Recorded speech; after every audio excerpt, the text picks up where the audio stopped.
Mistake number one, trying to kiss girls on dates.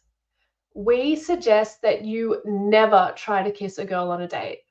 Yes, really. Let me explain. I bet you really suck on dates. How do I know this? Because I'm Tess. I'm not AI. I am a runway model turned men's dating coach and the boss of a bunch of other non-AI models that we have trained to literally go on dates with thousands of our clients and give them written feedback on how to improve with women dramatically on hundreds of our dating boot camps and workshops over the last 20 years. So in this video, I'm going to give you the top 10 most damaging mistakes I see older men make on dates over and over again. And sadly, there are still some people on YouTube teaching you some of this crazy pickup artist style nonsense even today. And in the first half hour, we're going to give you the monumentally stupid mistake pretty much every single older guy makes. Why? Because you've seen it repeatedly on Hollywood movies over and over again. And it destroys your ability to turn a girl who really likes you into your girlfriend. So stick around for that. And if you're making any of these mistakes, you can lose a beautiful girl who really likes you, who might have literally waxed her private parts just before the date while she was thinking about going home with you. And this waxing is not fun for us girls, I can tell you. This mistake really kills all attraction. In fact, all these 10 mistakes we talk about here have definitely cost you girls who really liked you in the past. Many of these women were literally waxing their private parts, especially for you just before the date, but you screwed it up and she never wanted to see you again. This has definitely happened to me, and we're going to fix this for you in this video. Okay, most men make the mistake of trying to kiss girls they're actually on a date with when they're on the date. Let me explain this. When you kiss a girl passionately on a date, you're not in a position to, let's just say, take things further, seal the deal, and turn the kiss into a sexual relationship. This would require that you're actually back at your place, in private, preferably in your bedroom, where you can easily follow through on the passionate kiss, which you obviously can't really do when you're out at a cafe or a bar or just, somewhere going out for a walk in the park, something like that. So listen, guys, just trust me on this one, okay?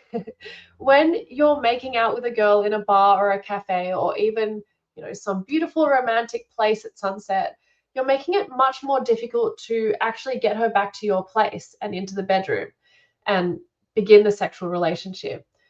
Versus if you just given her a really nice, long, intimate hug, held her hand, and used one of the other ways of escalating sexually that we're going to teach you all about in point number 3 in just a moment.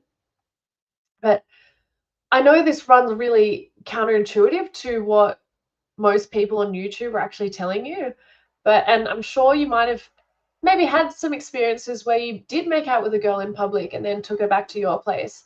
But trust me, if you want to optimize your dating sales funnel for beautiful, high quality women and make them your girlfriend, this is really silly statistically.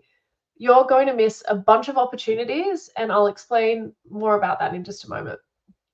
This is a game of high-level female psychology. It's not just harassing women walking down the street with your silly pickup lines and, things that you see all over YouTube.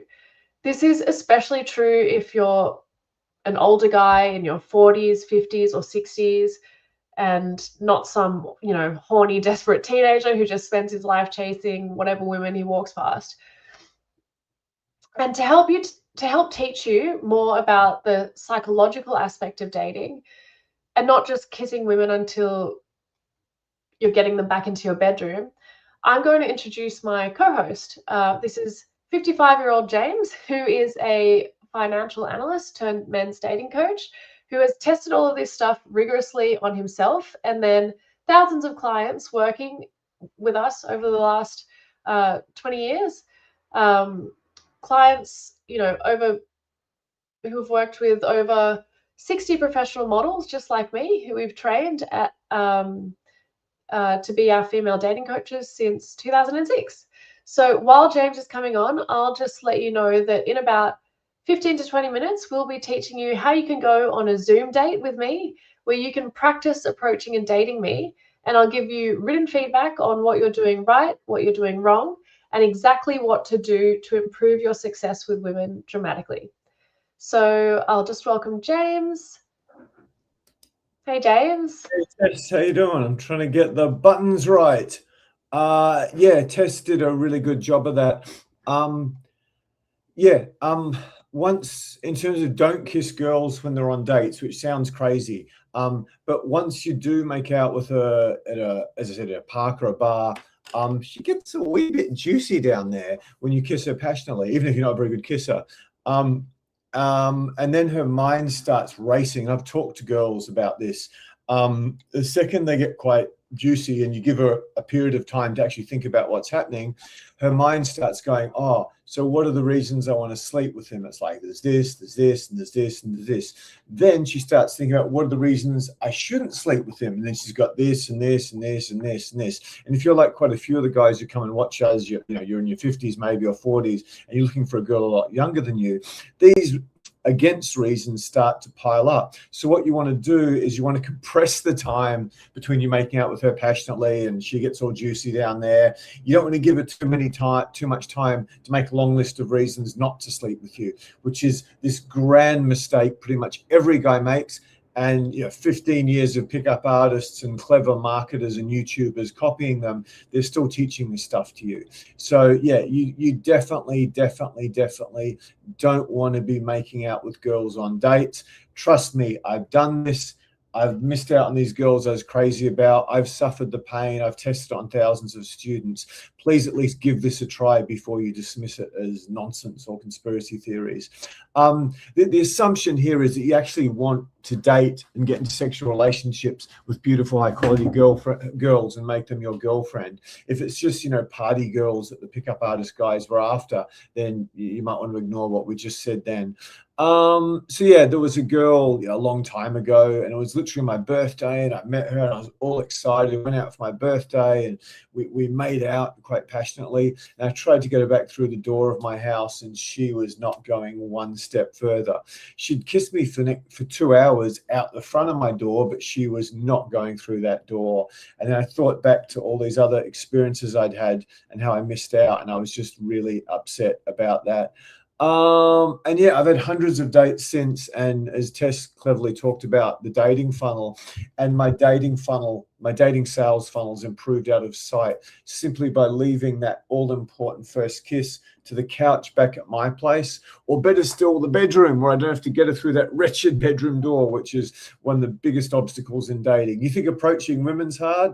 You try getting a girl back through that door, particularly if you're trying to do it quite quickly and you're very confident and she's way out of your league. That's when they want to test you. I love the way Tess talked about this is some sort of marketing funnel. And what a lot of guys do is try to close the sale with a passionate kiss too early, and you just destroy the sale because you're too pushy. You did it at the wrong time. As we'll get to in a second, you didn't read her signals. And the thing that we're going to stress on these YouTube lives over and over again is dating is a psychological game that you need to understand. It's also a game of negotiation. And women, yeah, they enjoy the validation of knowing, oh, this guy wants me, this guy wants me, this guy wants me. And if you start out early on the date by passionately kissing her, she's got no objections to you kissing her. I mean, she's not going to get pregnant from a kiss, or she's not going to be called an S word from a kiss. Then you've given her what she wants, but you're not getting what you want. And most guys don't think of it that way. And sadly, the early pickup artists just sort of destroyed it. And yeah, you get to a point where if you do kiss her early, she thinks she's won already. And you've taken away all her fun, and you've made it so you're not really that much of a prize anymore. And obviously, most women, particularly if they like you and they think you could be a possible boyfriend candidate, they want to seem like a good girl. So they're hell-bent on pushing sex as far forward as they possibly can.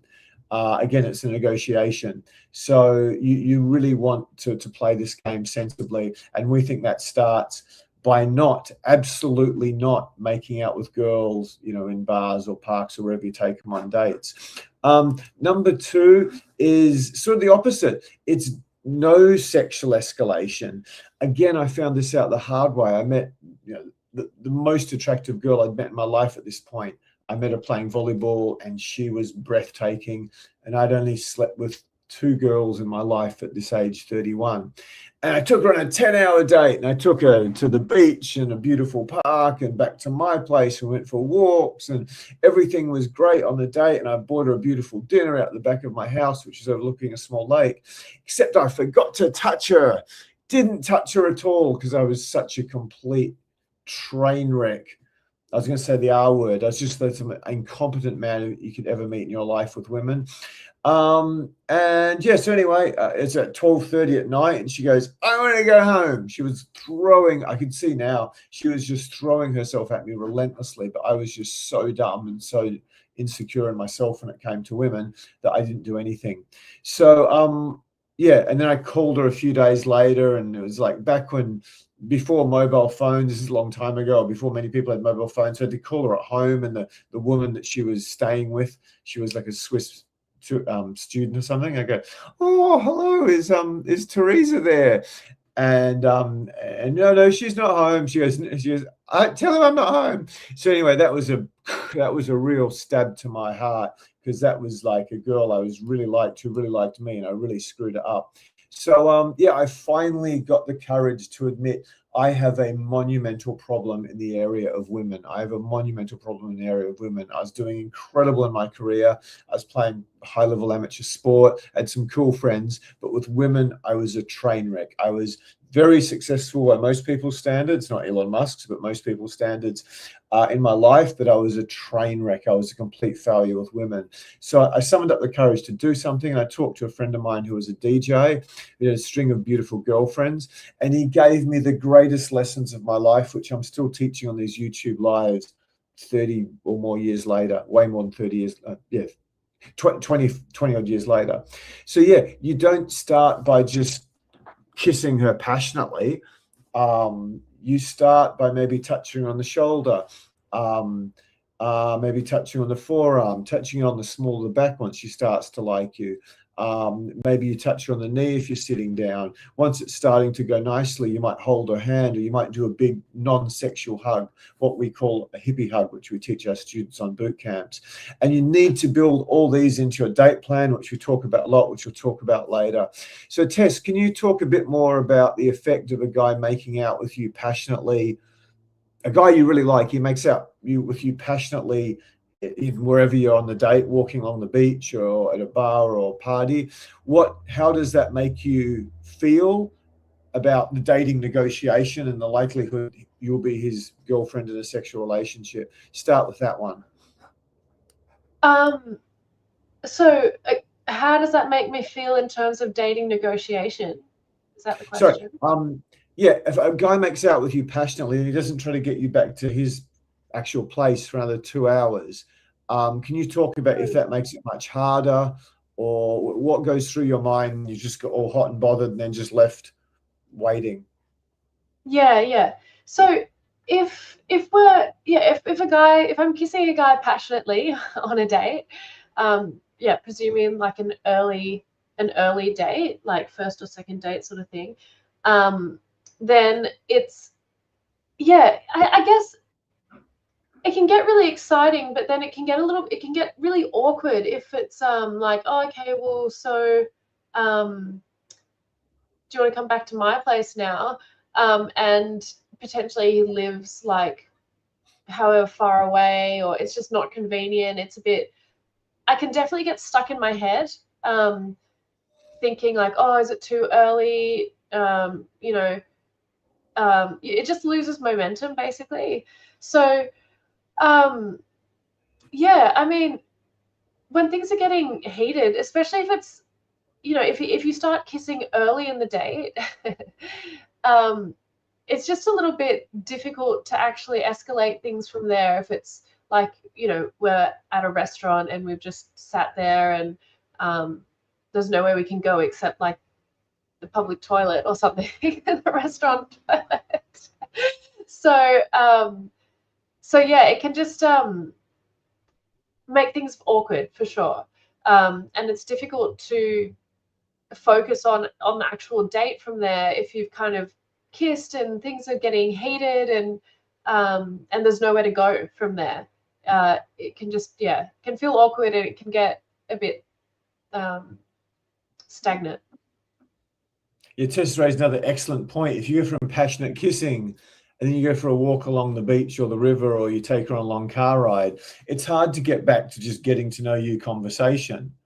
It's a bit weird. And particularly if you're going in a situation where you can't keep making out at that level of passion, it's like you've really screwed this thing up. But then you'll see so many people, particularly the pickup artists and the people who copy them, tell you, you know, make out as soon as you can and blah, blah, blah, blah. So yeah, what more about sexual escalation? How I probably screwed that up a bit. The idea that guys have this Hollywood movie thing where you meet a girl, you chat, maybe she doesn't like you much at first, she suddenly realizes she does, and then you just end up kissing passionately somewhere, and then it's happily ever after. Versus, you know, you touch her on the shoulder 30 times, you start touching her longer on the shoulder, you touch her on the smaller back, maybe you rub a bit of, you know, 5 days growth or a beard maybe gently against her cheekbone, and there's all these little what we call micro escalation steps which we practice endlessly on the boot camp. I think I showed you a few pictures of that at the start when Tess was talking. Just talk about the social coach way of escalating versus just a guy tries to fills you full of a few drinks and spend a bunch of money on you, tell you you're pretty, and then just shove his tongue down your throat. Just explain those social coach versus the typical American, Australian, Dutch, Swedish, German, Norwegian thing. Yeah, I think it's so many guys think that that's just the way it goes, that like, you know, end of the day it's like, oh, I'm going in for the kiss, when it can be diabolical if you weren't able to build sexual tension on the date, or you weren't doing any sort of escalation to sort of prime her for actually wanting to be kissed, and you just go in for it, you can really scare her away. And yeah, if you haven't built enough sexual tension for her to be wanting you to kiss her, maybe she accepts the kiss, right? But then she goes away thinking, oh, that was too much, you know, like that was, I don't think I was ready for that kiss. I don't think I want to see James, or I don't want to see that guy again. Which is not the place you want to be in. That is definitely not the place you want to be in. So on the other hand, if you do what we teach you, where you escalate in micro steps, build your reserves of sexual tension, where, you know, at the end of the date, maybe she really wants a kiss because she's like, oh, like, you know, you've been touching her skillfully. Yeah, there's been really good eye contact and some of the other techniques that we're going to tell you about tonight. You've given her a long, intimate hug, which is quite intimate, you know, and she's getting a bit excited and thinking, oh, is he going to kiss me now? And you don't kiss her. What you've done there is you've built this huge reserve of sexual tension where she's leaving that date feeling all like excited and giddy and hot and thinking, wow, that was amazing. I can't believe he didn't kiss me though. Like, I thought we were about to kiss. I can't wait to see him again. You know, she's thinking about you. She wants more. And that puts you in a position of power, which is exactly where you want to be at the end of a date. You want her to be waiting. You know, she's thinking about you and can't wait to go on the next date, which is, you know, at that stage, it's going to be a lot easier for you to have the full home run, you know, seal the deal at that stage. Thanks, Tess. Missing her signals, number 3. Just want to say quick hi to our regulars. Who we got? Stevie, Martin, social guys, that's me, Jeff, Kenneth, Landon. Jeff will come and have a look at your questions. Pepper us with questions on these. We love your questions very much. Number 3, missing her signals.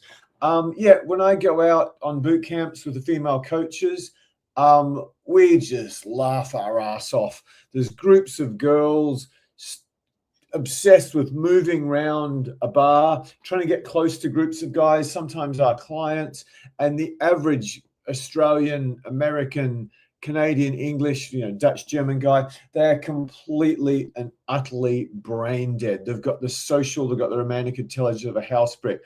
Women are throwing themselves at, okay dressed guys, particularly if they're a bit tall, and they look like they're actually enjoying themselves with each other. Women are throwing themselves at men all the time, particularly in this post-Harvey Weinstein, everyone works and exercises and shops from home era. Women are just relentlessly throwing themselves at men nonstop, but none of you guys see it, or very few of you guys see it. And even the ones that do, you're probably only seeing 5 or 10% of you.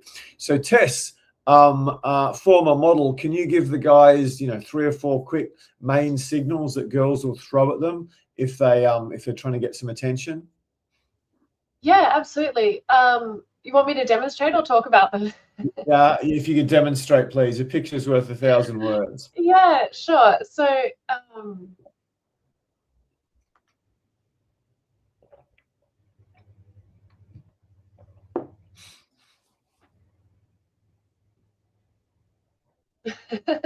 Very good. So you're getting all these things. You're going to get her swing her hips around, sticking her boobs out, flicking her hair, all these little women signals saying, come and talk to me, come and talk to me, come and talk to me, that you guys just miss all of. I've been walking around with clients and friends going, that girl checked you out, that girl checked you out, that girl checked you out. They're like, oh, I don't see any of it. And then they complain that the women are bitches and it's so hard to meet girls. And there's women staring at them the whole time when they're in public, trying to get them to talk to us. But most of you guys are just clueless about it. I'm more of a Twitter or an X-man, as they call it now. But every so often, I hop onto Instagram, because I'm going to have to start posting on Instagram soon.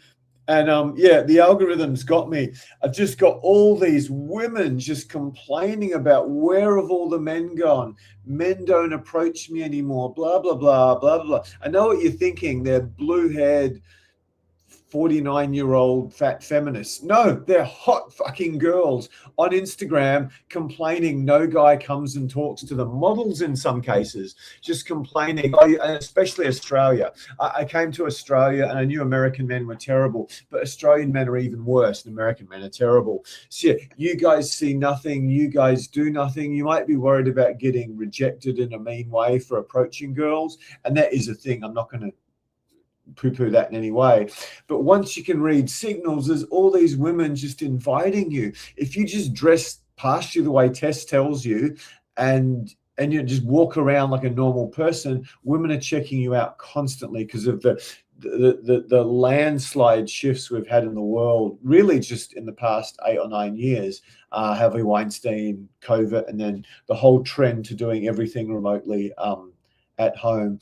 The other thing I quite enjoy is when I'm at cafes, and obviously if it's a nice cafe, you'll get a lot of people there off dates, many of them off Tinder dates, and you sometimes see like a reasonably attractive guy with a really attractive girl, and I just sit and watch the woman just hurling herself at the stupid fucking, I was going to say the C word there, just this guy is just so dumb. So yeah, you've got to learn to read women's signals. You've got to learn to read women's signals. Most of you guys watching and you think, oh, but I'm 55 and I'm all grey. Women don't like me. Bullshit. If you dress okay in this day and age, there'll be women 35 and up checking you out nonstop. I see it with friends of mine who don't think they're very attractive to women. It happens a lot. Back when I started as a dating coach, this might sound a bit big-headed, but I managed, because of working in finance, I managed to not work for 7 years. So I managed to get pretty good at social skills and meeting women. And when I started as a dating coach, I got some incredible reviews. And yeah, many times I went into I still do this today. I go into a bar, I managed to talk to hottest girls, which I've done in pretty much every boot camp I've done. I've done hundreds, including workshops. And yeah, certainly back when I started this, very often I'd take them home. And yeah, if not, I'd get their number, and I'd often sleep with them on the Sunday, Monday, or Tuesday out of the boot camp. I'm not saying I never got rejected. I remember getting rejected horrifically bad one time, but I rarely got rejected. And guys like, oh, this guy's God, how can he be so good at this? It's like, guys have said it's just magic what he does. And I'm like, Not really. It's like I walk in a certain way and I'm dressed better than average. But the thing I've got going that most other guys don't is I know, because of, years of, working in face-to-face financial analyst, financial advisor, a salesman essentially, and through years and years of public speaking, I'm so good at seeing these tiny little gestures of interest. And I just sometimes said signals. I read signals probably way better than 99 out of 100 guys, probably a lot more than that. And then I only approach the girls I know are going to be interested in me. And then guys go, oh, but he never gets rejected. It's because I know I'm very unlikely to be rejected when I go in. So, yeah, reading signals, it's the third thing. What is it? It's conversation, it's style. Then I think it's reading signals, sex, date planning. So it's one of the most important things that you've got to master this. You've got to master this. And you guys, if you've had any sort of watching other YouTube stuff, oh man, you just got to do more approaches. You just got to get more approaches in. You just got to get better openers. You just got to buy I'm not getting laid when I got my 3 series. I have to buy a 5 series and I'll start getting laid. Or, if I just had some bigger biceps or arm curl more and change my protein powder and start taking creatine. No, that's just all horse shit. Even you guys think I've got to lose 10 or 15 pounds. Nonsense. You've got to learn to read signals. You've got to dress better. You've got to massively develop your conversation skills. Okie dokie. The next shocking mistake. We better get to the to our wonderful people's comments soon. The next shocking mistake you gentlemen are making is sitting directly opposite her like this. So you're not walking along a street beside some shops or beside a nice little lake or river. You're sitting opposite her. She's in a fixed chair. You're in a fixed chair.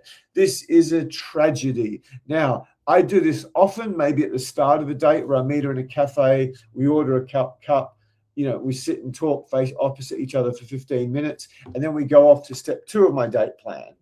But yeah, if you're doing a long period of just sitting in a cafe, let alone a restaurant, opposite her talking, it's just shocking. It's just shocking. Tess, I didn't get your opinion about reading signals. If you can remember, now we'll get to that in a second. So yeah, sitting opposite her. So why is this such a train wreck? Why is this such a train wreck? So if you're just stuck directly opposite a girl, please remember this stuff. This can, whether you work with us or not, this can really change your life. And for guys, on modest incomes who can't afford to pay for proper coaching, this stuff can really change your life. Obviously the guys on reasonable incomes might want to fast track the whole thing and get much better results than ever would have any other way. So yeah, if you are sitting opposite the girl, there's nothing to distract you. It's just you looking at her. You're just stuck eyeballing each other. It's very confrontational. It's like a job interview or something like that. Girls have their little tricks, and if she's got a nice set of boobs, she likes to get her like push-up bra that's designed by the boys at SpaceX to push as much up as possible without any nipples spilling out the top. And it can be pretty hard if you haven't had sex for a while to sitting opposite a girl who's got this gigantic cleavage display on and not look down. And the second you look down, you're not getting laid. I mean, that's a lot of guys think, oh, she's just doing this to attract me. A lot of hot girls do it. See how confident you are. Can he make it through a 90-minute date and not look at my chest once? Okay, well, I'm going to suck him off for the next date. That's women's psychology for you. This guy must be so confident because I got a great rack.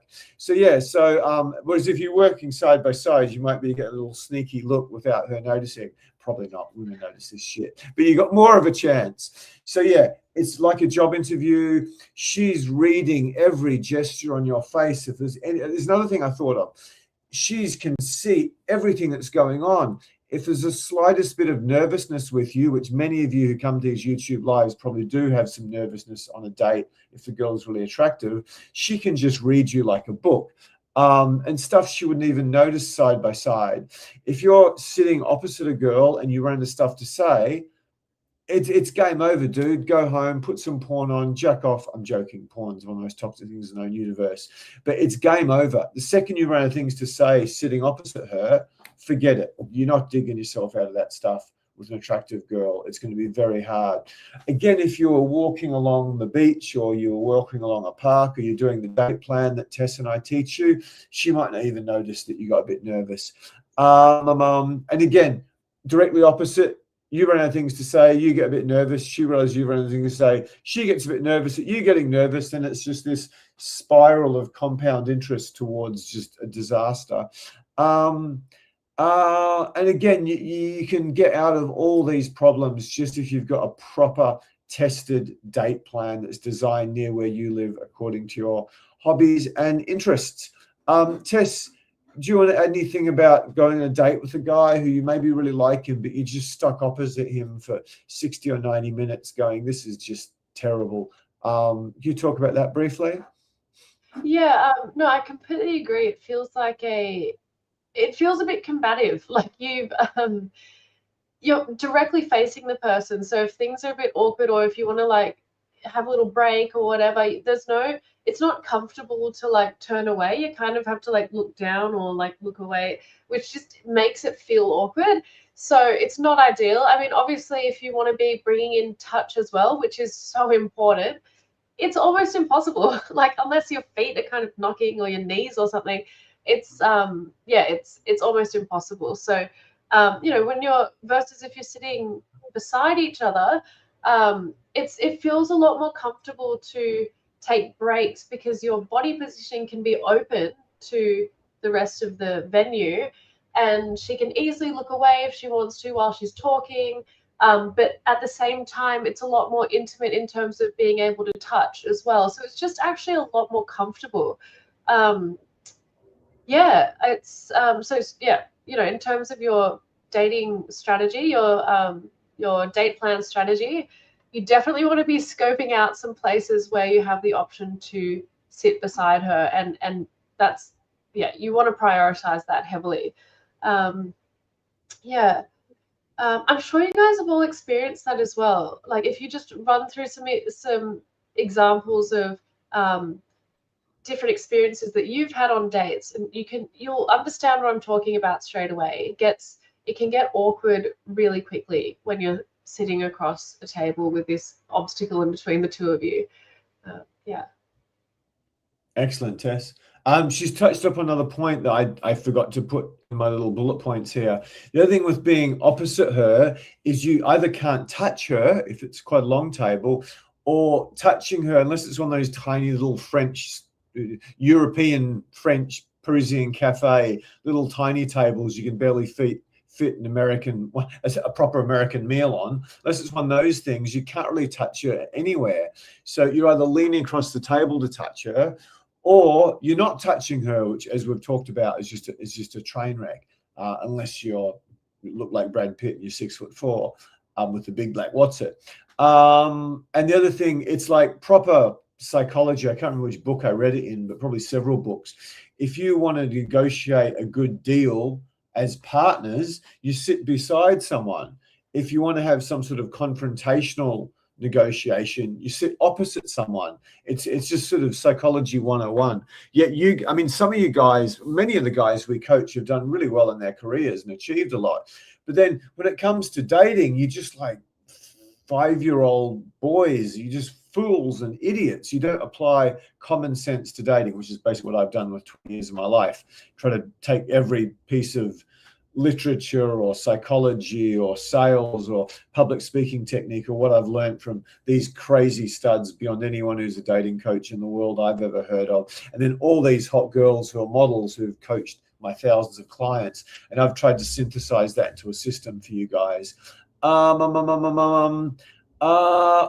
dokie. I think we tested something along the lines of, we're going to give you probably the number one tragic mistake every single stupid dude makes, because it's in every Hollywood movie, and that is taking girls to dinner. This is the dumbest fucking thing you can ever do. It's so stupid. It's asinine. It's crazy. It's crazy. I've tested it myself. It is useless. It's so hard to turn into sex. It's so hard to turn into a second date. We've already talked about a bunch of the reasons. You're stuck fixed opposite a girl for like 90 minutes, an hour. It's so hard to maintain that conversation. You need the communication skills of Bill Clinton or someone. And a lot of our clients are programmers and engineers. You got no hope. You've failed before you start. You like to talk in stories because you remember them for a long time.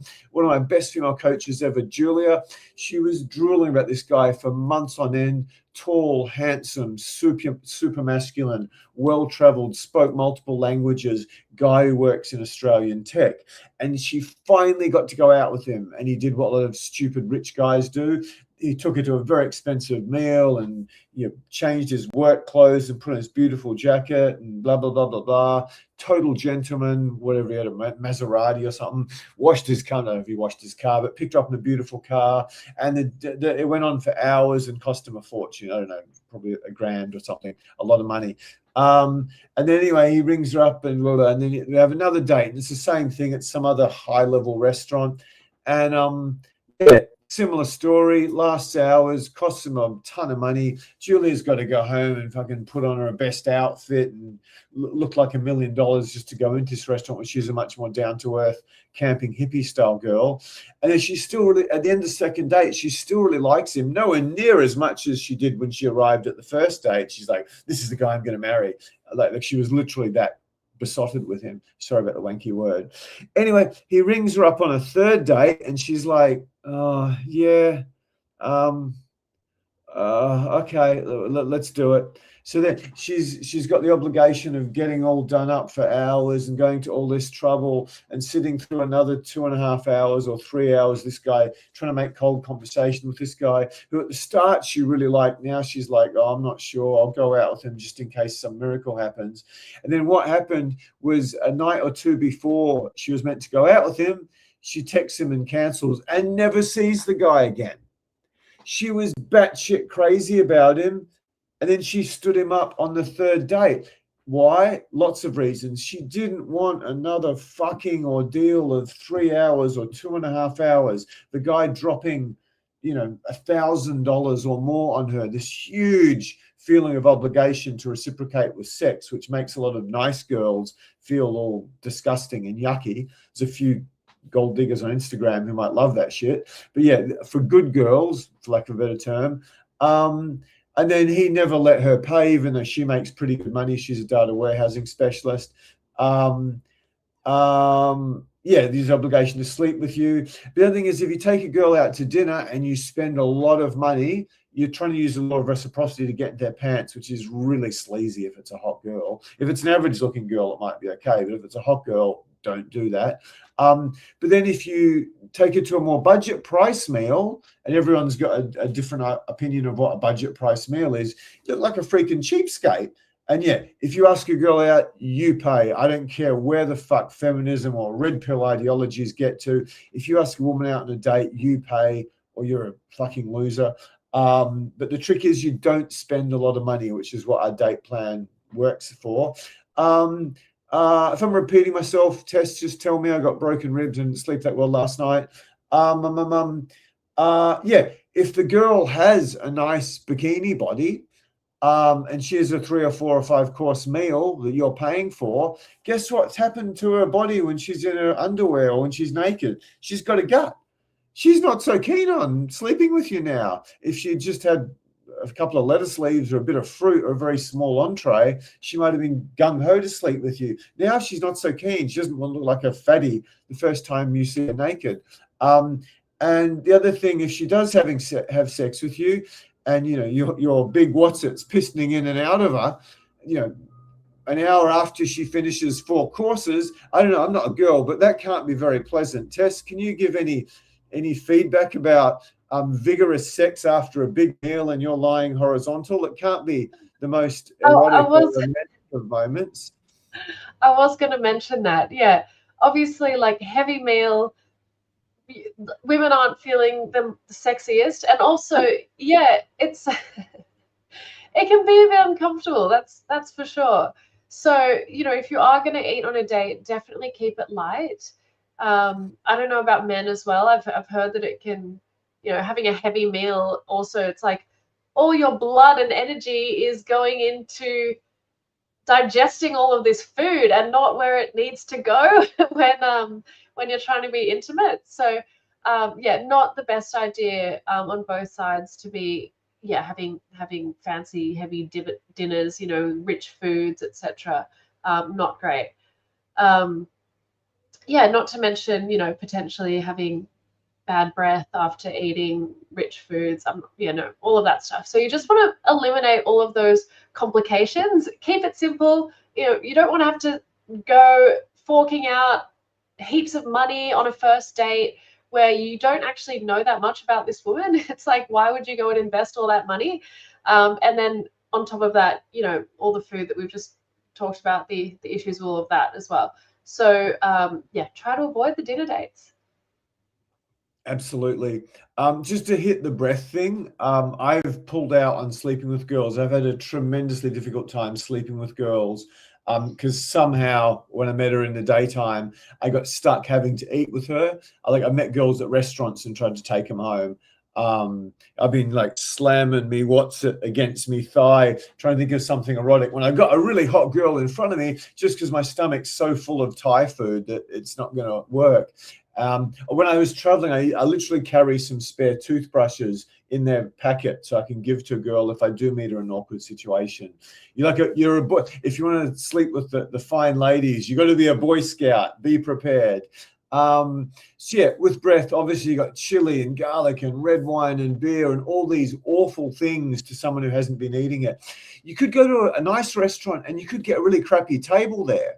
Because if you don't usually eat at nice restaurants and it's the first time you've gone there, that's a really dumb idea because you want to know exactly, you want to it's like what you say, if you're shooting a movie, you want to do a proper location scope. You want to know exactly what's going to happen on the date, and you can't just be going to some fancy new restaurant where you don't know what it's going to be like. You could be your first time there at an expensive restaurant, just give you a crappy table because they don't know who you are. They'll give the good tables to their regulars. The other thing, if you're dating hot women over 25, I mean, I'm gluten-free and I'm vegan and I'm macrobiotic and I'm this and I'm that, and I can't have any sugar and I can't, like, you won't ever find a restaurant to satisfy her. She'll be unhappy about all this stuff. So yeah, it's just such a stupid idea. Again, she might feel tired if there's alcohol involved and then a huge amount of food. If you ask her out again, she feels the obligation for sex. And finally, as Tess sort of stole my punchline, we're catering to guys in their 40s, 50s, and 60s. When I was in my mid and late 30s, when I had a new girl I really wanted, or a new girl I was going to have a threesome with, I would literally fast for like 5 or 6 hours. If I got really hungry, I'd eat a pear or something, because blood in your stomach is not blood available for your penis. I can't highlight that enough. I just can't highlight that enough. I mean, you guys are in your 50s already. You can't have a full belly of food and expect you're going to perform like a superstar. And yeah, you might say, well, I just used the little blue pills. Girls know if you're using the little blue pills these days, you get like a red face or something, unless they've improved that a lot. Okie dokie. Yeah, I guess so much of what we want to do with our clients is to take them on a journey from what I call can you put the old way and the new way up? Where'd all that go? Yeah. Is to take them from a journey from what like is the old way, which is using swiping on dating apps, going to a bar drunk and trying to talk to girls, doing these crazy pickup artist street approaches. We want to take you to a situation where you've got really good conversation skills, you can read signals well, and you use social engineering to meet women as you go about your day-to-day life, not this geeky pickup artist stuff or going out to bars all the time in your 40s and 50s when you probably don't want to. And yeah, a hangover at 42 and a hangover at 27 are very different creatures, as many of you will know, let alone 52. With attracting women, you've got to stop just using money and muscles and luck. And you want to start using touch, eye contact, body language, and really maxing out your personal style to do with your build, your coloring, your age, what your job is.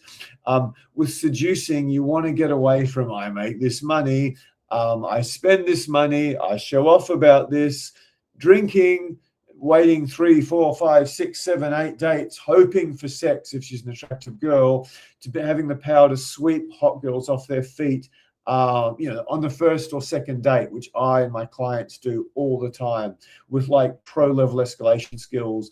And the thing about that is when you sleep with a girl quite quickly, like quicker than she'd normally do, you can just take full control of the relationship. And I've said many times, I've never been dumped in my life, and I've surveyed a bunch of students there in the same situation. There's a few factors behind that. And then in terms of the quality of women, for just settling whatever Tinder or Bumble brings you, or, you know, you meet her through work or a friend, or maybe the odd drunken approach you do, to just any girl you see, you can send signals, maybe get signals back, and just build this connection with her quite easily. In these days, often getting her coming up to you, and then go from just having relationships where it's okay, I'm getting laid, I'm not lonely, and some of them go toxic and destructive, to just being able to full-time date beautiful, feminine, sweet, supportive women, driven to make you the best man you possibly can be. I've said this many times. I think on a few of the social media apps, I've been fed a whole bunch of billionaires saying the number one business mistake you make in your life is who your primary life partner will be, who you marry, who you have kids with. You get that wrong, you are fucked. You get that right, she'll be a rocket ship that just sends you to the moon. I've had that with about 3 girls in my life, and I've also had the rocket ship that turned around and basically destroyed my life. Once badly. And yeah, in terms of, and just changing your core beliefs from, I need to lose fat, I'm going to go to the gym and build muscle, I'm going to make some more money, I'm going to buy a better car, I'm going to spend money on her, I'm going to move to a better place.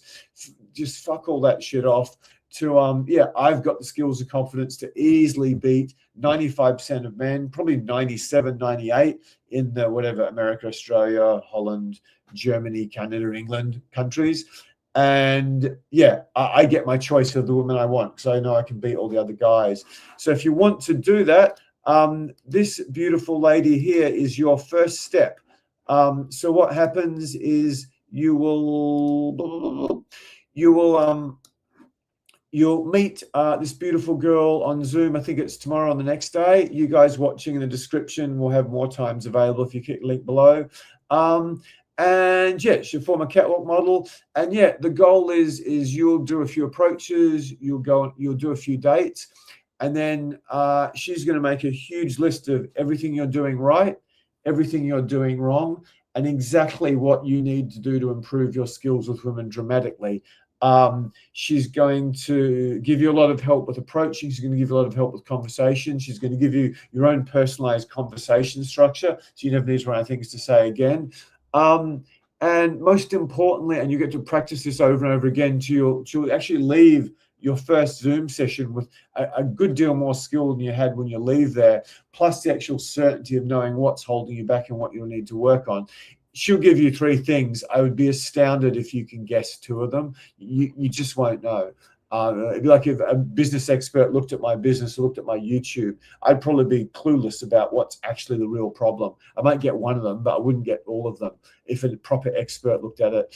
And then, you'll get a custom dating plan and the top 3 things to actually go away and work on. So yeah, we with a pitiful number of views, we're getting so many call bookings, particularly once the video goes live. So if I was you, I'd strongly recommend jumping in, because we're just charging $29 for these. They sell on our website for $1,500. They're sensational value. Guys are buying a bunch of them, mainly during COVID, and we're raving about them. And our students who do them as part of our package with the boot camp are raving about them now. So many guys are saying, I wish I'd done this 15, 18, 20 years ago.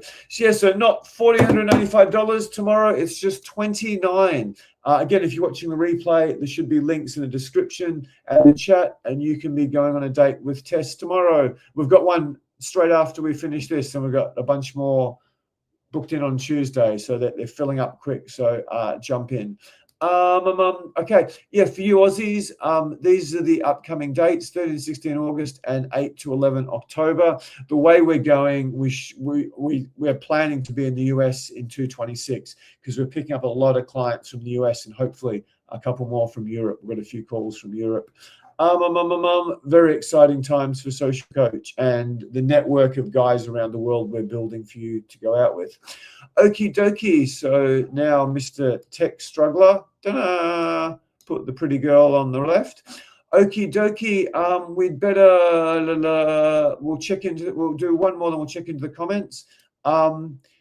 You are a crap negotiator with women. Tess, I'm really tired. If I ever move on to a point and not let you talk, which the guys might be a bit pissed at me if you don't get your say, just sing out. right. You are a crap negotiator. Did I let you cover the last one? Yeah. Oh, good stuff. So yeah, you're a crap negotiator with women. Most of you are. Make no mistake, boys. Dating is a game of psychology and it's a game of negotiating. It's a game of negotiating. I'll give you an example. At some point in my late 30s, I started to get pretty good at this. And I started to read the situations so well that I'd start to notice some girls come on dates with me, and I can tell they're like, oh, yeah, I'm just going to see what this guy's about. And then other girls, I can tell, oh, my God, I can see the way she's done her makeup. And she's got these beautiful earrings and her hair's got a bit more volume in it. And because I've dated a bunch of models, I can see the amount of trouble they've gone to with their makeup. And then, I look at the girl's breast size and I look at the bra she's wearing. I'm like, she might have changed to 3 or 4 different bras to show exactly the right amount of cleavage without being an S word. And I can tell by her outfit. And I'll often tell girls, wear sensible shoes because we're going for a nice walk along the beach or along the park or something. And I can tell they've got high heels, but they're like practical high heels, but they're still quite sexy. And I'm just seeing all these things about them. And if I start ticking 3, 4, 5, 6 of those boxes, I'm just like, I'm going to sleep with you tonight, aren't I? And I know I can push really fucking hard because this girl's put so much effort into it. So I am using the tricks that women use on you the whole time, and in some cases destroy your life using these psychological tricks and reading signals mastery on you. So we teach our clients how to turn the tables and actually be the guy that is in total control by reading signals and reading what's actually going on psychologically and being a better negotiator, which I honestly think that's like one guy in 100, if that. There might be, 2 or 3 guys who've worked in sales or maybe worked in senior level management who do a lot of negotiation, who might be amateurs at it. But in terms of guys who are pros, and as I keep saying, that's the highest form of pre-selection that you can ever have for a woman when she realizes, wow, this guy's so good at this seducing, reading women's thing. He must have dated so many attractive women before, which is really the only way that you can ever get these skills, apart from booking a date with Tess and working with social coach. So Tess, do you want to talk about how easy it is to take advantage of pretty much any man if you want? And how when you get that feeling of, oh, this is not one of those guys, how that's so attractive to you. And particularly at that earlier stage in life when you're like 22, 23, and a lot of the hottest girls are looking for the absolute alpha male as distinct from the security guy. Just talk about how that's probably the most attractive thing of all. Yeah, well, it's attractive because it's rare. It's really, really rare. Like, the vast majority of guys are just absolutely clueless. And you might be doing or saying something as like a little bit of a test to see how they handle it or what their response might be, because you're trying to figure out, what kind of guy is this? How much confidence does he have? Is he going to be really insecure, or does he? Yeah, can he handle being with a woman who's going to get a lot of attention when I'm, in general, like when we're in public. So yeah, when a guy knows how to deal with that stuff and is in complete control of the scenario when you're on a date, it's so rare. It's really rare, and it's really attractive because it makes him seem like a high quality man. It makes him seem like he has high self-esteem. He's in control in all scenarios, and he understands women's psychology. Just it's the mark of a man who has good relationships with women and who has had experience with beautiful women. So that just makes things so much easier for us. Not having to teach you, or or just having you fail our tests and us be not attracted. So yeah, understanding female psychology and having the confidence to pass our tests, and therefore be a better negotiator when it comes to dating. That gives you power, and it's super, super attractive to women. The other side of this, we're sort of talking about these skills now in the context of you getting girls, not getting rejected by girls, getting the hottest girls, and getting the girlfriend you want. Now, that's important. I don't think anyone watching is going to disagree with that. But what's far more important, I've developed these skills by sort of approaching, dating, seducing women and making it through the first important first few weeks of the relationship.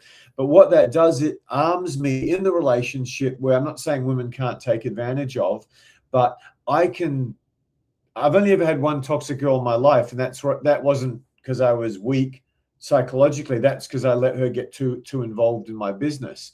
So yeah, the skills of actually going out, meeting, attracting, and seducing women, and being a good negotiator with women. This is life insurance against getting Amber Heard, against getting toxic women, against being in a relationship with a girl and being depressed out of your mind, potentially thinking about killing yourself, from going through the family court and not being able to see your kids, or not even having kids and losing half your money on a girl you've supported for years, which is happening to a guy we just took on a week ago. You've been with her for 12 years. They've never had a kid together. They didn't even live together the whole time. He supported her through 2 university degrees. Now she gets half his fucking money. He's got to sell houses to pay her out. It's just absurd. But if you actually get good at seducing women, your chances of actually getting screwed by them, getting abused by them, and having a girl go toxic on you, they reduce so much. It's not funny, because you can see what's going on, whereas most guys can't. And the super toxic women, as soon as they realize you can see what's going on, they go, I'm going to find some other rich guy who's clueless. I'm not wasting my time trying to exploit you. You're too hard. You're exploiting me. And I've had a girl at a video I show on one of my advanced events. She accused me of being the master manipulator. I'm like, who are you, honey? You've been manipulating men your whole life. So yeah, it's also becoming a good negotiator with women and seeing all this stuff, which are the first things we're giving guys: reading signals, high-level female psychology, which is what Tess is most crazy about. Okay, we've been neglecting our wonder. Anything more you want to add on crap negotiator, Tess? No, I mean, yeah, I think that women, we're kind of born with a much higher level of sophistication for this stuff, understanding social dynamics, etc. So, it's just intuitive for us to be doing these things. A lot of women are manipulating or testing you without actually realizing that. It's not something that's really conscious. I mean, a lot of women do it very consciously, but there are a lot of layers to it that are very subconscious as well. It's about testing what kind of partner you're going to be, etc. So if you guys don't understand that, it becomes really baffling for you. And also it's without actually having some training or trying to actively learn this stuff, you guys are way behind us, which is why we usually, beautiful women usually have you eating out of the palm of their hand, just like wrapped around their little finger, because you just put them on a pedestal and she understands how much power she has. So it's time for you guys to get a little bit of insight into this. Yeah, I mean, I keep joking, don't date women in the modern era if you're not going to learn about female tests and female psychology, especially if you've got some cash. It'll be the worst thing that's ever happened to you. I mean, obviously being taken advantage of by beautiful women's one thing, being taken advantage of by average or ugly women, that's even more humiliating, which is what a lot of our clients have to put up with. Okie dokie. Tess, do you want to go through the comments? Just say thanks to our regulars. Landon, hope this one will be just great, just as valuable. Thank you. You can do this, Tess. Thanks, Stevie.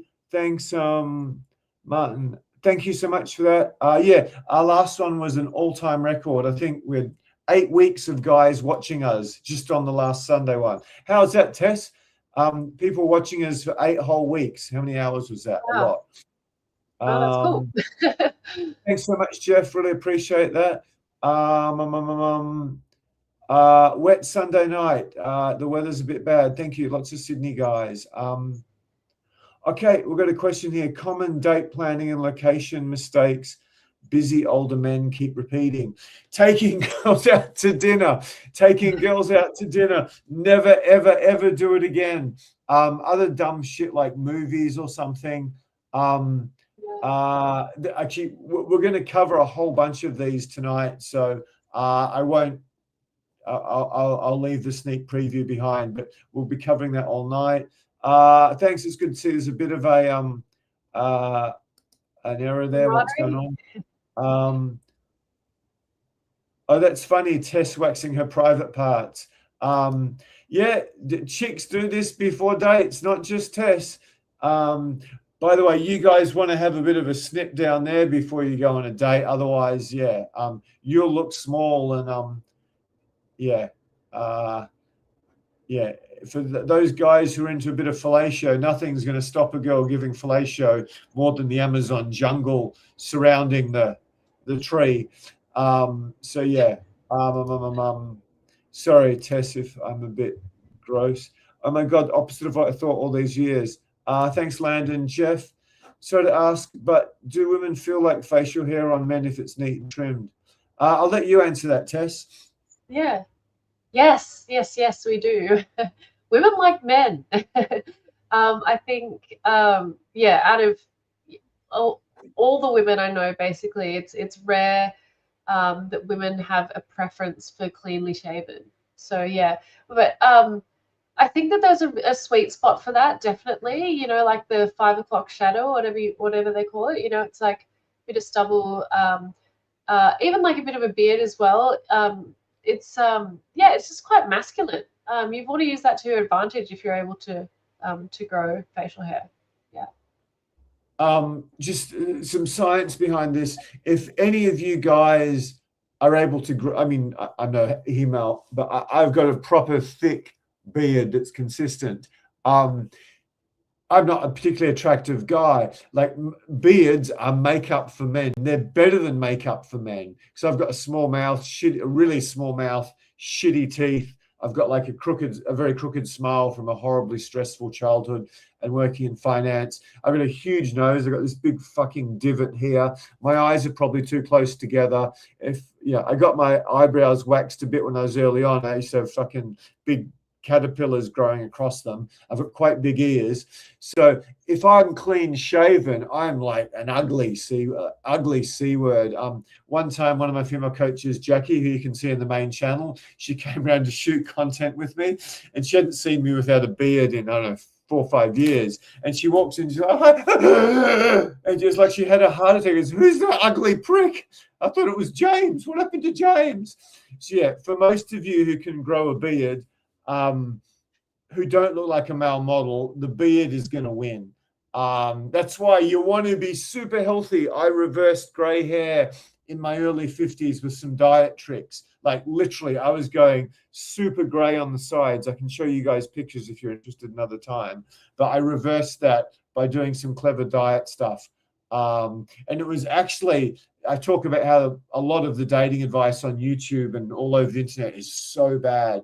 The health advice, I think, is way worse than the dating advice. Like, it's terrible.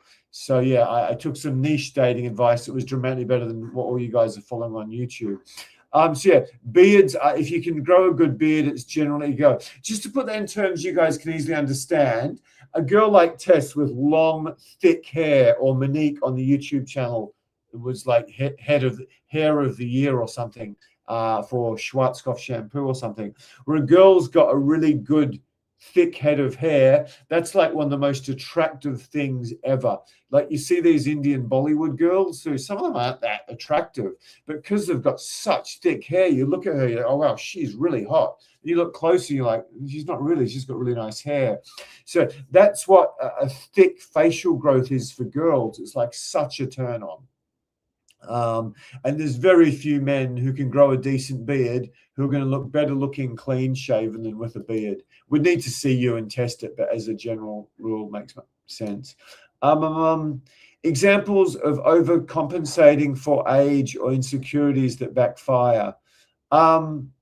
Yes, spending too much money on girls, talking too much about how good you are. All this stuff is just consistently, guys are making these mistakes all the time.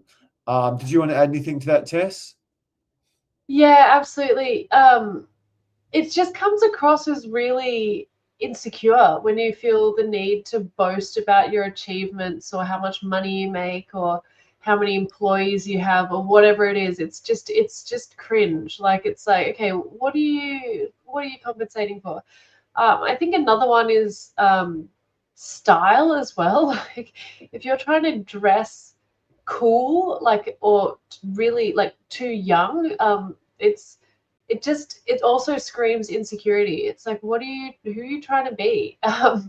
So yeah, it's those are the two big ones for me, I think. Anything else you want to add there, James? No, that's really good. Thanks for pointing it out, Jeff. Just noticed both your backgrounds are the same. We got by the way, anyone who does really funny comments in the replay, we got to have some prizes because we had 2 or 3 rippers. Someone said, your guy's house looked really similar. Maybe you two should hook up. I tend to not like the fake backgrounds at all, but where I'm living now, to tell you the truth, I'm just staying in a room somewhere, and I've got one of those old people things for people with broken ribs who can't walk. So yeah, it's not a very nice background at all. So I've decided to use this, but as soon as I move, I'll get a slightly better background again. Sorry? We're a bit unprepared tonight for to figure that one out, but I can make sure that doesn't happen again. I know we'll try as we get more views. We're going to try to get much more professional. I've got some fancy. James? You just dropped off for some sec, Tess. Anyway, can you remember we're up to Jeff Lawson? Where are we? Stevie, that's the question we're up to.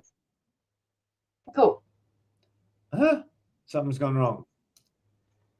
You dropped out for some reason, Tess. How do men over 40? So we'll come back to that question, but we'll get to more of these points. Okay, a lot of you. Okay, your mistakes men over 40 make on dates. Older men make on dates. Not preparing questions. Okay. I got a date with a girl who was a fly around the world model, and I was pretty happy about that. And when I met her, we spent quite a bit of time together, probably six hours roughly. When I actually met her, I met her at a bar, believe it or not, and then I went back to a cafe near her house. I didn't sleep with her that night. Had to get up and do a boot camp in the morning. Anyway, when the boot camp was over, we went on our first date. That was just a quick one. They went on a second date a night or two later, and then I slept with her then. And I was astounded. She remembered every word I said. She remembered a whole bunch of words I didn't say. She knew so much about me. She asked the most intelligent questions, even though she was only 22 at the time. She did such a good job on the date. She was so impressive. And then after we banged, I go, how did you know so much about me? Do you have a photographic memory or anything? And she was quite upfront about it. She goes, no, I was really excited to meet you. And as soon as I got home, I just wrote in my diary about meeting you for like hours, or at least an hour. I went, oh, okay. And then she said, I had a quick look at it before our date just to remind me. And I went, oh. And it's like, why would a girl who could have any man on the face of the earth go to all that trouble? I don't think she necessarily went to it to improve her chances. She may have done, But as soon as she said that, I thought, that's a great idea. So now what I do, this is a huge tip. I don't have my phone handy. I've got some broken toe insoles. We can pretend that's a phone. Pretend this is, no, this is going to look stupid. Anyway, so pretend this is a phone. And what I do is that if I meet a girl I really like, I've got a names to remember section in my iPhone notes. And what I'll do is if I meet Tess and we talk for a while, I go, oh, Tess, former catwalk model, oh, loves paragliding. I'd probably put a few exclamation points after that. Keen surfer, loves camping, traveled extensively to all these countries. Oh, it's doctor of Chinese. And I'll make all these notes about her and things that come up in the date. As soon as it sounds so weird and geeky and nerdy. And then as soon as she leaves, if I really like her, I'm writing all these down in my phone. And then just before I get to if it's a girl I don't really do this anymore unless I meet someone really special. But all you guys who are at beginner intermediate stage, you should do this before every day. It'll change your life.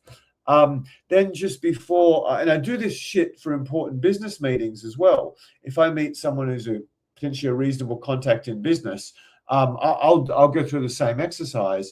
So then before my first date with Tess or before an important business meeting, I'll pull out my phone and go, oh, okay. Oh, shit, paragliding. Wow. I don't need to go to this extent, but you guys should. I'll come up with a bunch of open-ended questions about paragliding. You know, okay. What was the best place you ever paraglided? What got you into paragliding? Tell me your scariest moment paragliding. Tell me the best place you've ever flown. Tell me the first. I'll come up with all these questions. And then you don't even necessarily need to look at them. The simple exercise of doing this, when you actually get on the date, you'll do so much better. And then I just prepare all these questions. And we've got a whole bunch of systems and processes almost templated like this, that if you do start working with Tess and Natalia and come to the boot camps, we just give all these to you so that you meet a girl and then you think she's never going to go out with me, and she does because we get the date plan sorted so well and your texting's really spot on and all that. And then you get her on a date, she goes, oh, she's just going to leave in half an hour, and she realizes how ugly and old I am. And then she goes home and sleeps with you. All these things can happen when you build simple systems and processes that I spent 5 or 8 years figuring out myself. And then, 20 years essentially refining with a whole bunch of Tess's and Natalia's. So, yeah, a lot of guys think, oh, man, you're really going to a lot of trouble over this. Yeah, you're developing a skill set. When I started playing basketball, I had to work pretty hard. When I started playing cricket, I had to work pretty hard. When I started doing dating coaching, I had to work pretty hard, not to just be good at picking girls up. They'd be actually good at teaching guys how to pick girls up. So if you're trying to learn a new skill, you got to work a bit hard for a point and maybe go a bit further. But simply just keeping some notes of what you talked about when you met a girl, so that when you get on the date, you're super smooth. And then you've got the date plan you worked on with Tess, and then you can. You might even go to the trouble of, okay, at location 2 on my date plan, that's when I'm going to ask her this question, because that's going to be really good timing. Tess, do you want to talk about being on a date with a guy? He's so sexy. He's so hot. He's a killer surfer. You've seen him go into a 15-foot barrel, but he's boring as batshit. And there's uncomfortable silences. She was getting all excited there when I said 15-inch barrel. But then you go on another date with a guy and he's nothing like what you'd normally see yourself with, but he just makes you feel so special. Just explain that distinction from a girl's point of view. Even if I had something really in common with a guy, like, he's a keen surfer, etc., like, I guess we could talk about surfing. But if he's not actually engaging me with questions and showing his interest in me beyond maybe just that one thing that we have in common or some more surface level things, I don't get the feeling that he actually cares about who I am as a person, or that he wants to get to know me on a deeper level, which is really, really important. So you end up having this very superficial level interaction, which doesn't feel memorable. It doesn't feel sexy. It doesn't feel like those authentic, deep connections. So that just feels like potentially like a friend, like, you might, it's nothing beyond just a platonic sort of interaction. So, preparing some questions, some good, if you look at some of the other content that we've made, feelings and emotions based or experience based, open-ended questions that actually show your interest and engagement with what I'm talking about, and which also allows me to open up to you, then you kind of get stuck asking these yes or no questions, or just talking about yourself, or kind of projecting statements, or sort of analytical assumptions over what you presume about me, and kind of expect me to either agree or disagree with you and elaborate. But that can become really, I mean, women will just lose interest really quickly, because you're not getting them, it's not thought-provoking, you're not getting them to be introspective, you're not getting them to talk about anything they really want to talk about. It's just like, she's just going along with it because she's on the date. So you're not really breaking new ground or making an impact and building connection, which is really, really important on dates. Fantastic. Sorry, I just had a brain freeze. Okie dokie. So yeah, that's so important. And again, with the guys we work with, you've got detailed conversation structures at every single stage, from when you first meet her, to how to build connection, to how to see if there's a good connection with you, to exactly what to say on the dates, all the way up to what questions do you ask a girl just before you try to take her back into your bed and sleep with her. So we've got different questions and different conversation structures at every point that we can share with you. If you're interested, book a date with the lovely lady Tess. That's the first step to changing your life. Okie dokie. Long dates, no sex. Okay.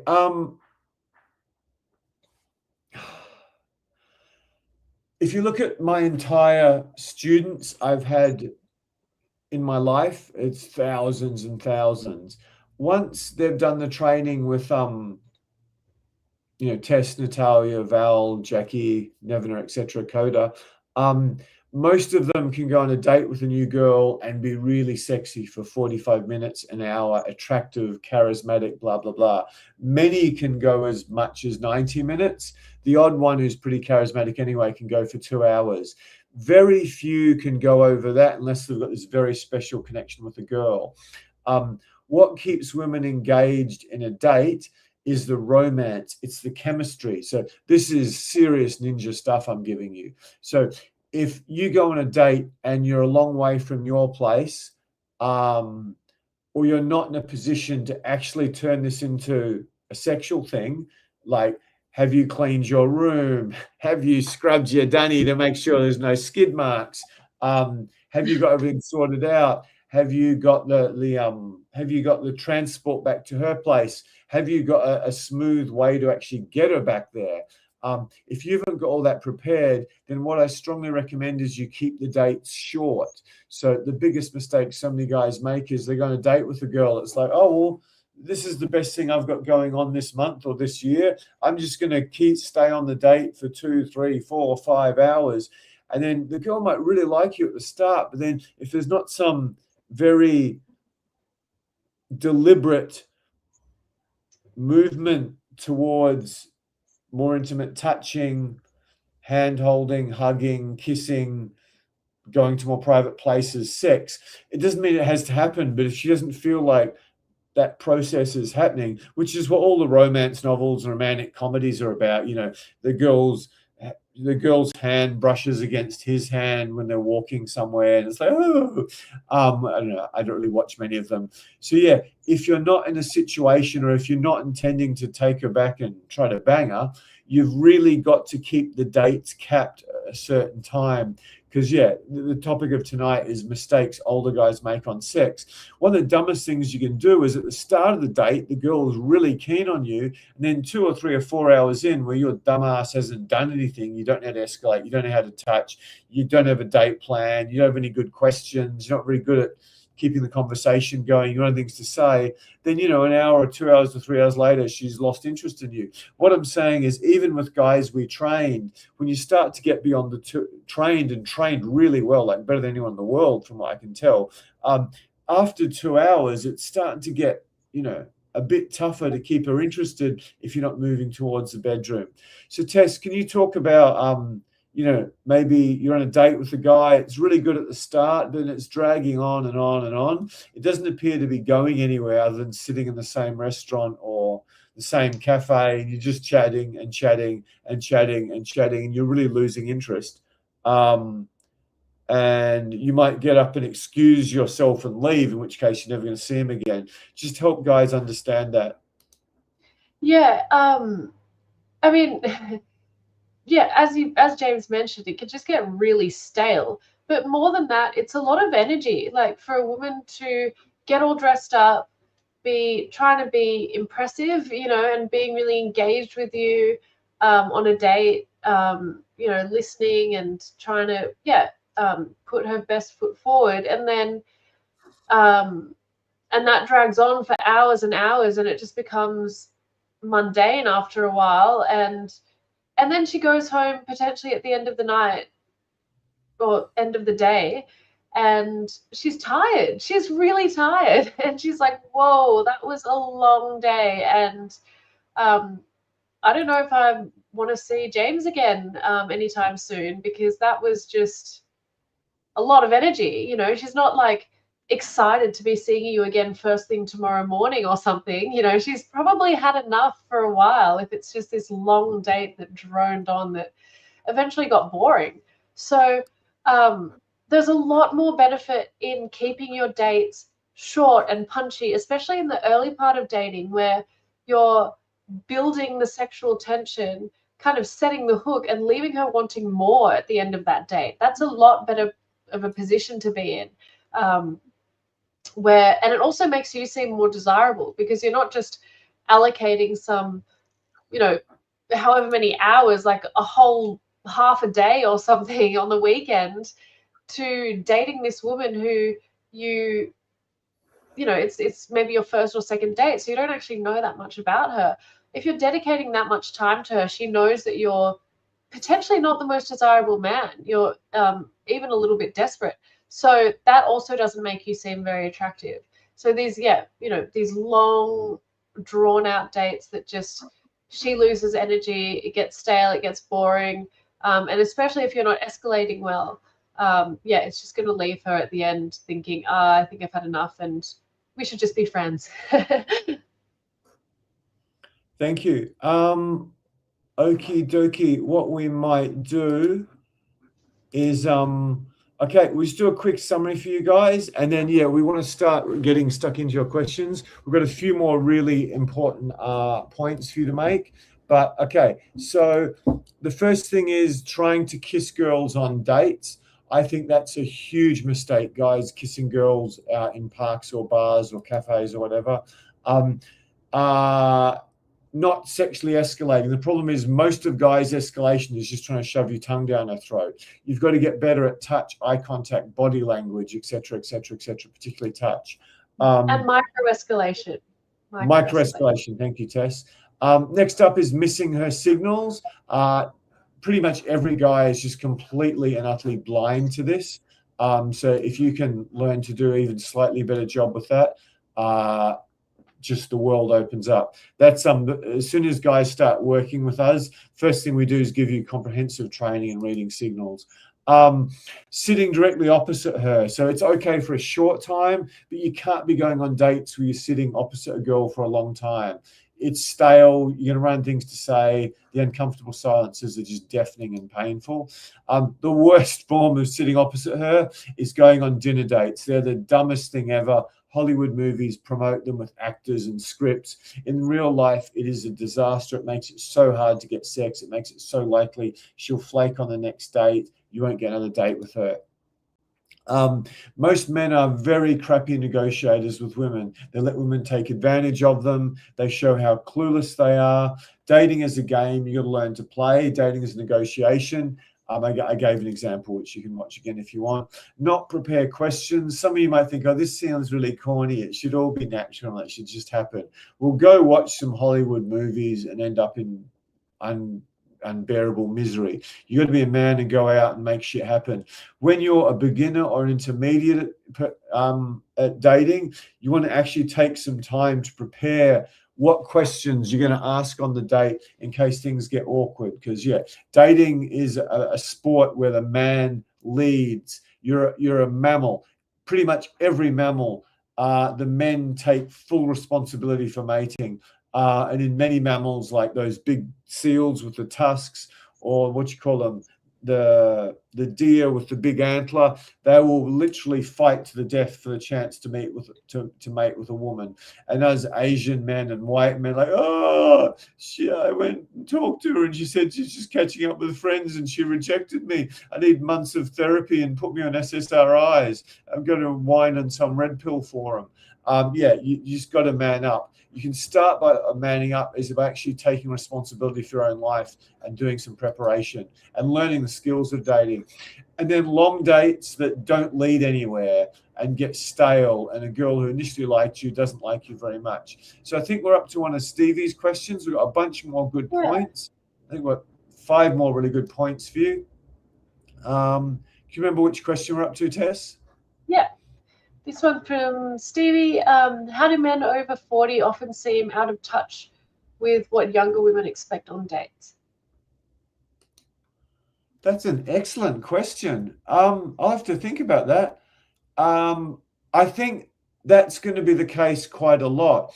That's why it's your job, and it's a huge part of what I teach, to help you guys over 40, over 50, and over 60 find the more enlightened, the more mature, the more intellectual, the more worldly women 20 years younger than you today. So I personally think I've done exceptionally well at this.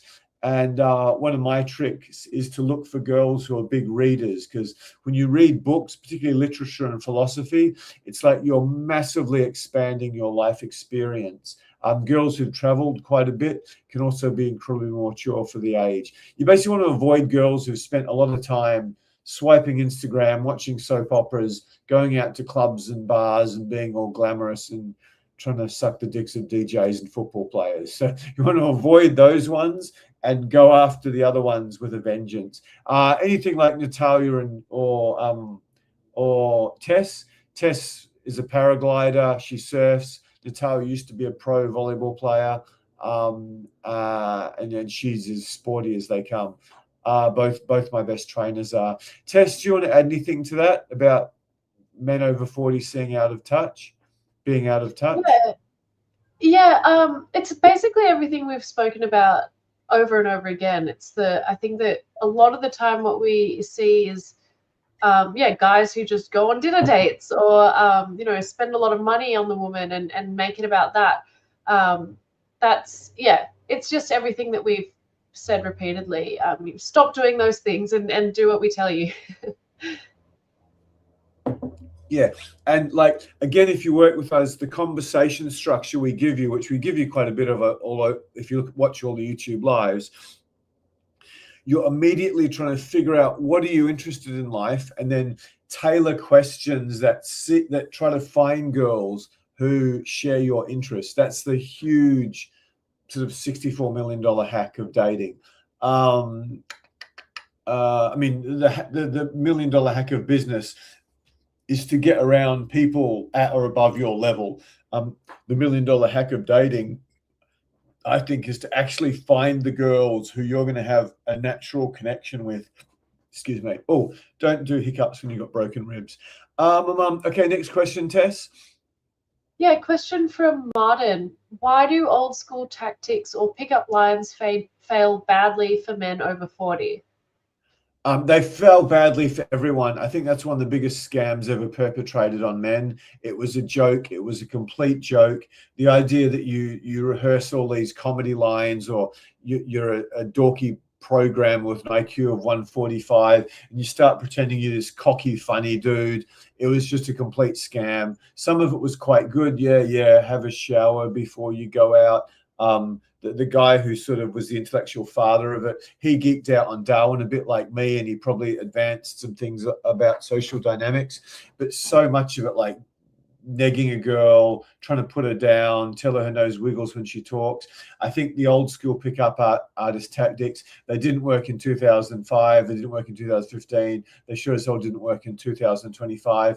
To the extent they do, and this is basically commonly accepted wisdom, I think it's a psychological fact, the pickup techniques only worked on the most damaged, insecure, attention-seeking, fragile women who are not good girlfriends. You've got to show you're a confident man. You've got to build connection. You've got to take responsibility for the dating and the seduction and making the sex good. And you've got to find girls you've got a lot in common with. And we think the big things about that are social skills and really understanding female psychology at a high level. And then all these things that sit underneath it, like women's tests and reading signals and high-level conversation skills and touch, eye contact, etc. So yeah, I don't think they ever worked. I got to meet a lot of the fathers of this industry, and I mean, I worked with a guy. I worked with a guy who did boot camps with all of them. He said he learnt more in the first 3 hours of private training than, I won't name the companies, but 6 with the most famous, and then 3 with the second most famous, and then all these other ones you see on YouTube. He'd done like 10 or 12 boot camps. He flew from LA. And then I coached a guy who was one of the top instructors with the 2 most famous countries. And this guy was a joke with women, even though he had a lot going for him. Next question. Yeah, I just wanted to quickly add to this one.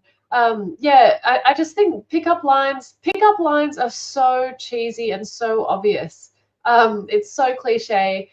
You just come across as sleazy or try hard, or women know it's a line from the beginning. So you really want to be more being like effortlessly charismatic and confident and cool. That's how you want to come across. So she's not putting up a barrier as soon as you start talking to her. As soon as you've used some weird line that's like so contrived, the automatic reaction for her to do is to have a barrier up. She's like, okay, who's this guy? I'm going to test him. I'm not going to make it easy for him, right? So that's what we want to avoid. Or I'm going to report it to the police in 2026.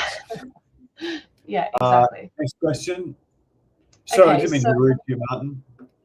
You want to read it out? So, yeah, history says, what is your opinion on using disqualification? Do you still use it as it was taught by Wayne, or have a different opinion on it now? Sorry, yeah. Great question. Just remind me in the chat what disqualification means. I didn't really.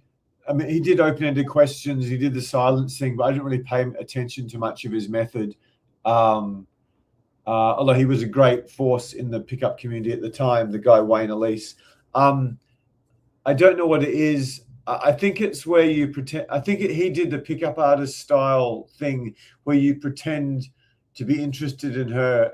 I remember a story one of the instructors told where a girl said, "Oh, what do you do for work?" Which you shouldn't ask girls. She goes, "Oh, I'm a nurse." Then he turned around and said, "Oh, you must make a really good bed then." And that was supposedly an example of pickup artist mastery.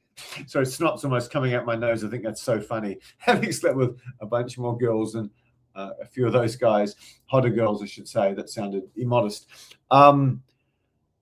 Yeah, my method, a lot of my dating method is from the sales training. I essentially gave myself. I did some courses with whoever, Tom Hopkins, Zig Ziglar, or I can't remember who the people were at the time, some audio courses. But a lot of my dating training comes from just sales training. So it's not so much, you could call it disqualification. It's like, I will go up, like in bars when I get bored, I'll just, and I've got to approach, but I can't be able to walking up and talking to them because it demonstrates too much interest and it makes it hard to sleep with them. So what happens is they'll walk past me and I'll just go, hey, how you doing? I'm James. What's your name? And nearly every girl's like, oh, go away. What are you? Some weird high energy dude. And then I try and I get someone to come in, and then I'll often go, so tell me, what was the last great book you read? Or weird question to ask in a bar. Tell me the last great book you read. And most girls go, books? What are you reading for? Haven't you graduated high school yet? That's a Bill Hicks line, one of the immortal comedians. So, but the girls who say, what are you reading for? I'm not interested in them. I just let them go or introduce them to my clients. But I had one instance where I approached the hottest girl in Sydney's hottest bar at the time, and I went, hey, how you doing? I'm James. She's like, go away. Every fucking guy's annoying me. I've got no interest in you, particularly as you're a fair bit older than me.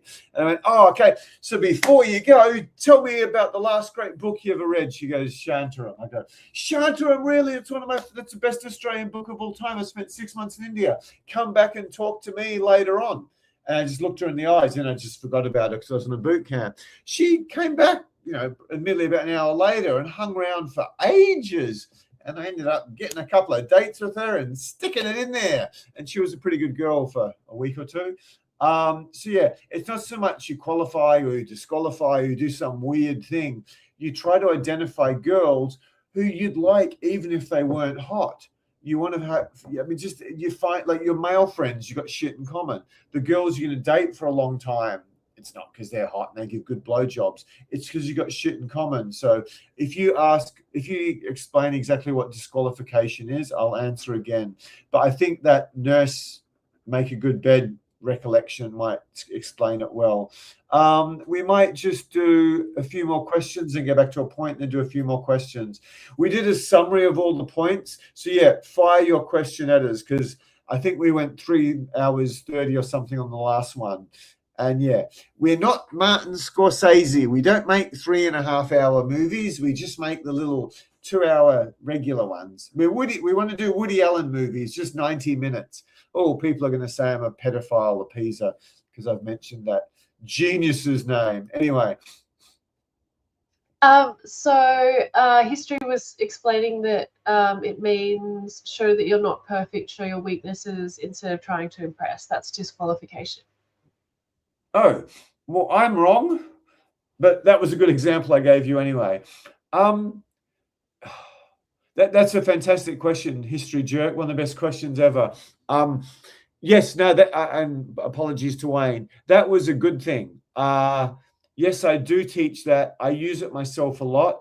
I do not teach it on my boot camps because the idea is like what I do is if I meet a girl, I get on a date with her and I'll say something like, oh, I'm so absent-minded. I'm always forgetting my keys and forgetting my wallet and losing my credit cards and losing my phone. And if I don't have some sort of assistant or some sort of system, I'm hopeless. I can't keep track of anything. I run late a lot. I've got ADHD. So I'll tell them all this really negative stuff about me, not stuff that's going to be complete deal breakers. Like you don't go, oh, well, I've got, you don't start listing off all your sexually transmitted diseases from your last trip to the prostitutes of Thailand or something. So they're not deal breakers. So I start bagging myself, and I do this, and I teach high-level, confident, hot, rich guys to do this because it works really well. I've got some infield where I approached 2 Dutch models who were staggeringly beautiful. And the more I talked about my skinny little spindly arms, you can tell that's when they started throwing themselves at me because it was so foreign for women as attractive as this. These were proper, like, high-level fly-around-the-world agency models, not just some girl who's got a few Instagram followers or a girl who's just with a local modeling agency. But yeah, the more I bagged myself, the more they were attracted to me. But what I disagree with is I don't teach this to clients initially, because you've got to get to a fair level and have slept with a bunch of pretty hot girls and or be a really hot guy before this is a good technique. So great question, History Jerk. Love your questions.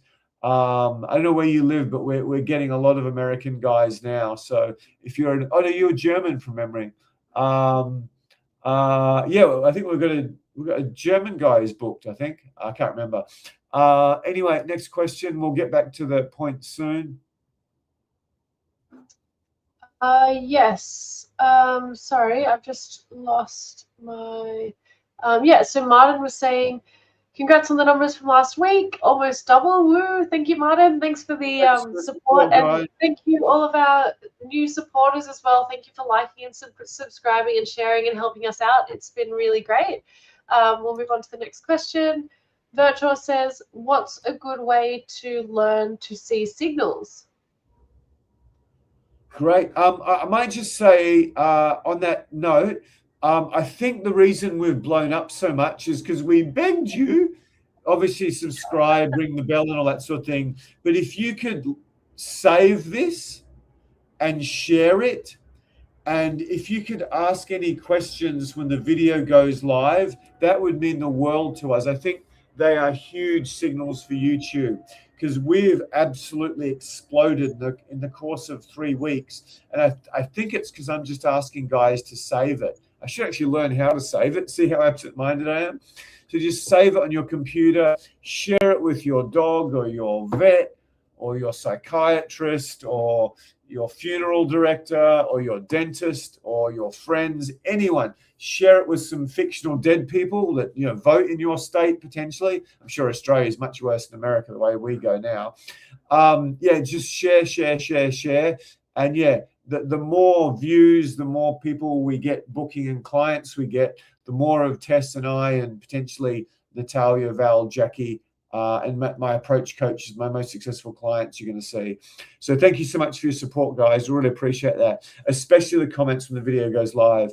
What's a good way to learn to see signals? I mean, the first thing we do when we take clients on is we give them a really good course. We've had more compliments on that course almost than all the other courses we give people put together. I mean, what they say is you can watch TV with the volume turned down, which can help. You can watch foreign films without the subtitles, and that can help a lot. I mean, I think I got part of mine through people watching. There's no doubt a big chunk of mine came through public speaking. It's a very time inefficient way to get them. That's probably they're probably my best shots at that. Do you have anything to add, Tess? You want to go to the next question? Yeah, guys, it's really difficult to do this unless you know what you're looking for. So obviously if you can, if we can help you with that, you're gonna have a head start with this. But yeah, I agree with James. People watching, just observe people. Like if you go into a venue, scan the room and see what different groups of women are doing. And just think, do they look like they're kind of people who want to be approached right now? Yes or no? And you might have an intuition, but think, why do they look like they're more open compared to someone who you think looks more closed? But yeah, again, it really helps if you know what to look for specifically, which we can help you with. This isn't a life changer, but when I was traveling, I'd sometimes wear quite dark Ray-Ban sunglasses and just sit and stare at groups of people. Obviously, I traveled, so a lot of time in my hands. I was often just staring at really hot girls who are having coffee together, just trying to figure out what was going on. But I'm a bit of a geek with social interactions, sexual selection by Charles Darwin, and I suppose the art of manipulation and control. So I don't know if that's, excuse me, something for the average guy. You can do next question, Tess? Yeah. Question from Landon. What behaviors make high-value men, older men, come across as needy or insecure? I think we covered this a bit tonight, James. No, we've got quite a bit of this coming. I mean, it's an excellent question. It's probably being insecure, but it's using things that you would expect someone who's a bit older to have to attract the girl rather than just using you, your confidence, and your connection. I might just answer that with my upcoming points, which I think will do a much better job than me just giving one off the top of my head. Next question, Tess. We might do 2 more questions and get back to points. What's the biggest mistake older men make in the first few minutes of a date? Oh, Jesus Christ. We're going to cover that. It's probably talking too much, being nervous, not actually planning out the date would be the huge things. Yeah, definitely those. Yeah, you've got, I mean, not touching it immediately. So what they say, obviously being nervous, not planning out the date, not taking responsibility to build the conversation, not planning the date's the biggest thing. If you plan the date properly, it's easy. You want to know exactly what's going to happen at the start of the date. So you want to have a plan for it. Again, this is something that we help you with, so you do it very smoothly. Yeah, that would definitely be it. We'll cover some important points on that later. I think we'll do one more question. History Jerk might have asked a follow-up one. Is he the next one? No. We'll just do him because we were doing some stuff. I want to keep them in the same sort of brain, if you remember. Wayne's theory was that you build attraction if you show her with DQ. You don't need to impress her compared to the PU guys saying impressive stuff to build attraction. I think that's where you get one philosophical school of thought, then they do everything they can to counteract another philosophical school of thought, a bit like Democrats and Republicans or something. The people that were coming into the pickup industry for help with women at that time, a lot of them were socially awkward. And you shouldn't be teaching socially awkward guys to start bagging themselves to build attraction. So it's like, I mean, dating's not maths or physics. 2 + 2 does not always equal 4. It depends on the student. So as I said, I would teach the bagging yourself. I teach that to guys, some guys who are very confident and have stuff going for them. When guys come into my year-long community, I teach them then, but I don't teach guys at the start. Yeah, I mean, you'd have to do a lot of dates with Tess before we start teaching you to bag yourself and put yourself down, because that's really going to backfire for the average guy. So overall, for the average student, I disagree with that profoundly. But for certain students, it's an excellent tip that we tell them once we've ticked a few other boxes. So that's probably the best answers that I can come up with. Excellent questions, History Jerk. Love having you here. Okie dokie. Can you remember what we're up to, Tess? Yeah. Let me just. Sorry. Okay, this is probably obvious. We go on about listening all the time. Listening is one of the greatest superpowers of the universe. If you can improve your listening, wow. I mean, fuck, wow. The shit you'll get out of life just by improving your listening. This just isn't girls. Generally, guys talk too much. They get nervous and they talk too much. I think it was Landon or Martin asked about what are some mistakes older guys make on dates. Bragging. The less promiscuous I am, the more intimidated by a girl, the more I need to talk about how much I traveled, or the fact that I worked in finance and traveled for a long time, or whatever impressive things I can think to say about myself. Whereas the more promiscuous I am, the less talking I do, the better questions, the more I listen. So that would be the big ones.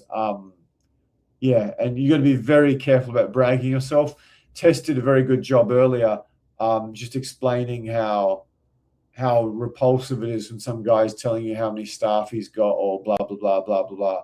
Tess, I might let you do a good little section on that because you're the hot girl. Yeah, absolutely. Listening, you'd be surprised, guys. Yeah, so many guys they just don't listen whatsoever. They ask you a question, and it might be a good question.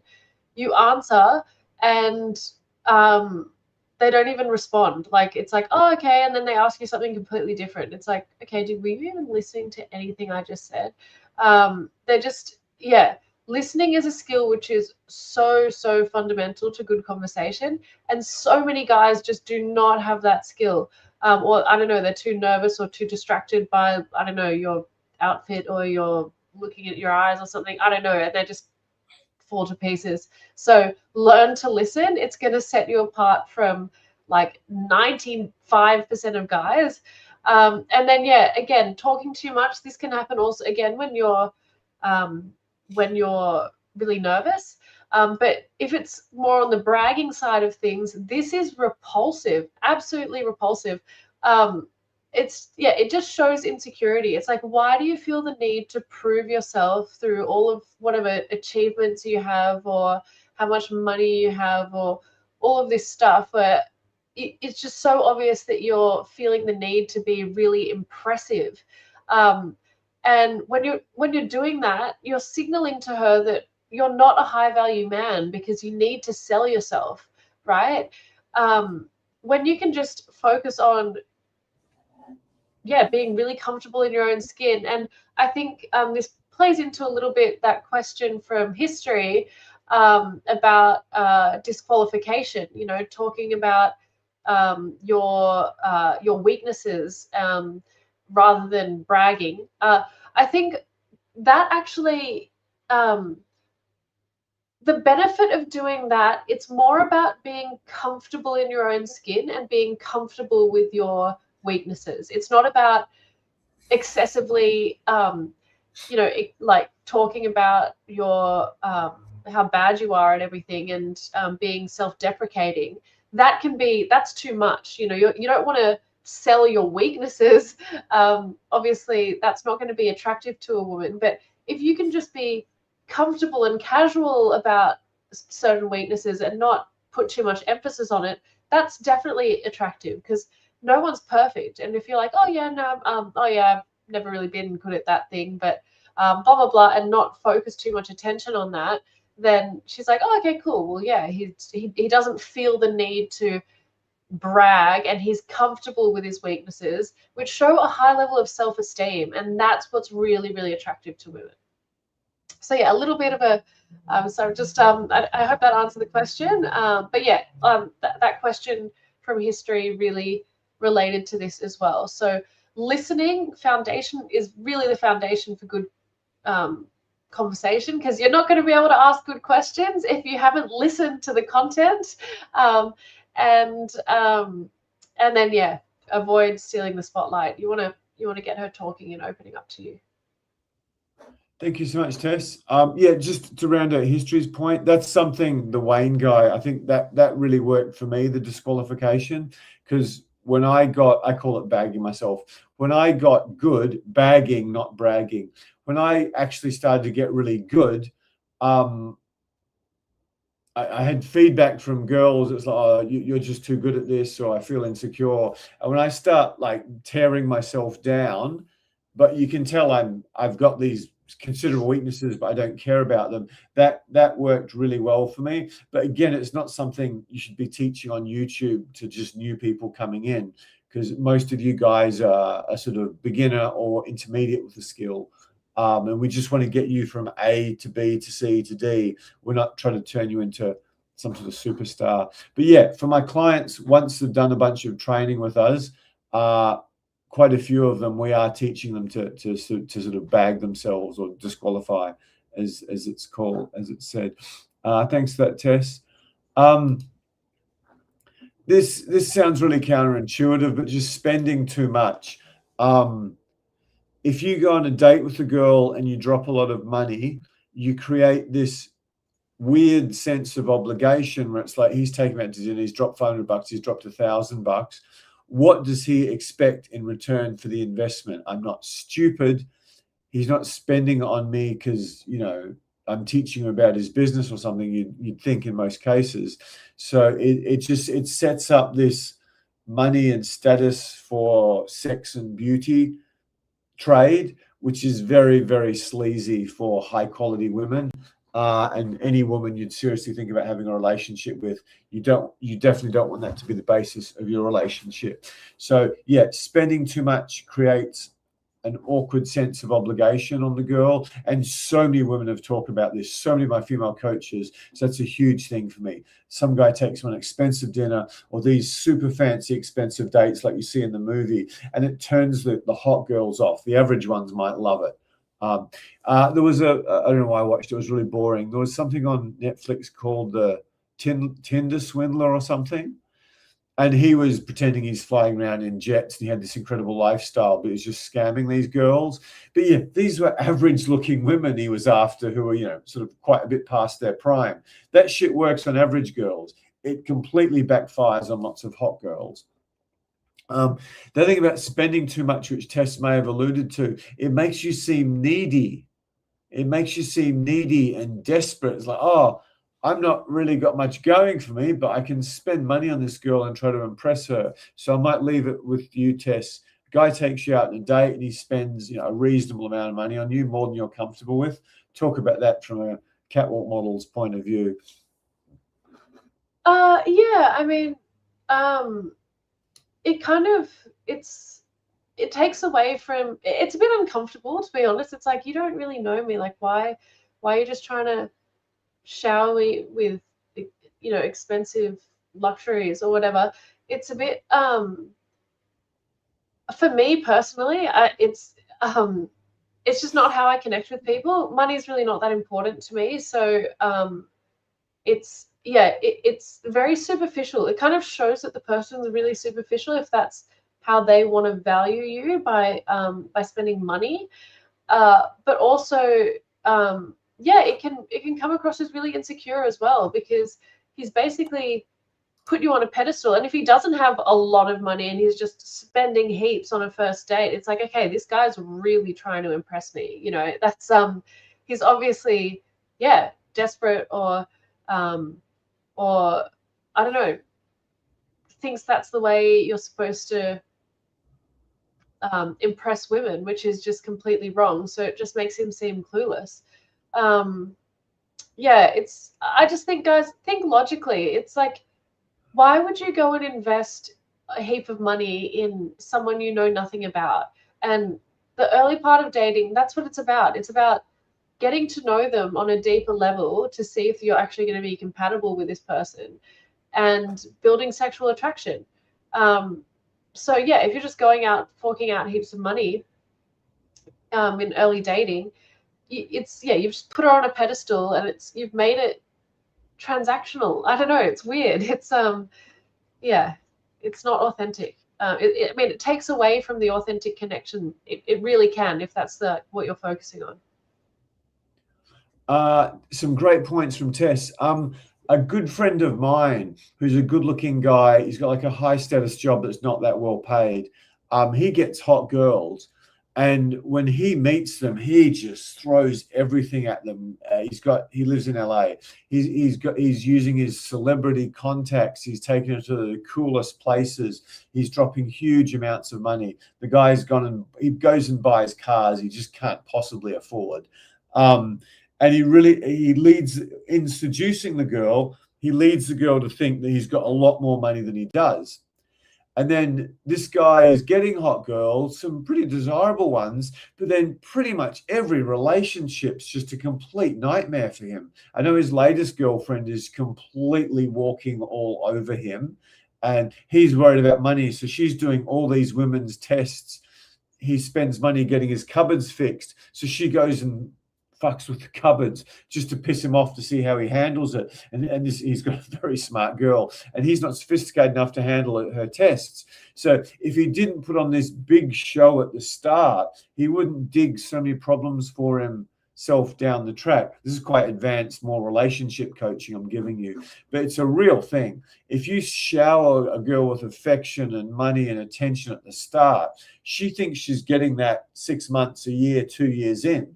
So yeah, it's really stupid. It's colossally stupid, unless you're sort of the Dan Blitzerian guy with lots of money who's want to bang as many girls as possible. But you might get me too these days. So you probably don't want to do that either. As what's his name, the actor of the 80s, Rob Lowe, said, there's no point being famous these days. There's no upside to it. You can't do anything. You can't sleep with a bunch of girls because one of them's just going to lie to you to get a bunch of money. You might end up in jail. So yeah, I wouldn't do all this stuff. Okie dokie. Next point. Asking what she wants to do on a date. This is, guys think they're being really respectful and gentlemanly. They're saying, oh, so what would a good date for you look like, Tess? It's the most beta male, repulsive, what you call it, small dick energy, lame ass, clueless loser thing you can ever do. You may give her options, but you take control, you plan the date, you make it happen, you sweep her off her feet. You might warn her about what you're planning. Like if you want to go for a long walk along the beach, she's probably shouldn't be wearing like killer red-soled, high-heeled, $5,000 shoes or something if you date those sorts of girls. Tess, talk about you meet a guy, you really like him, and you talk about having a date. Oh, so what do you want to do on the date, Tess? What would you like to do on the date, Tess? How does that make you feel? Yeah. I mean, if he's constantly asking me to make all the decisions, it's not very relaxing to begin with. It's like, okay, well, you asked me out on a date and now I'm basically planning the whole thing, or I have to decide on everything. It makes the guy seem really I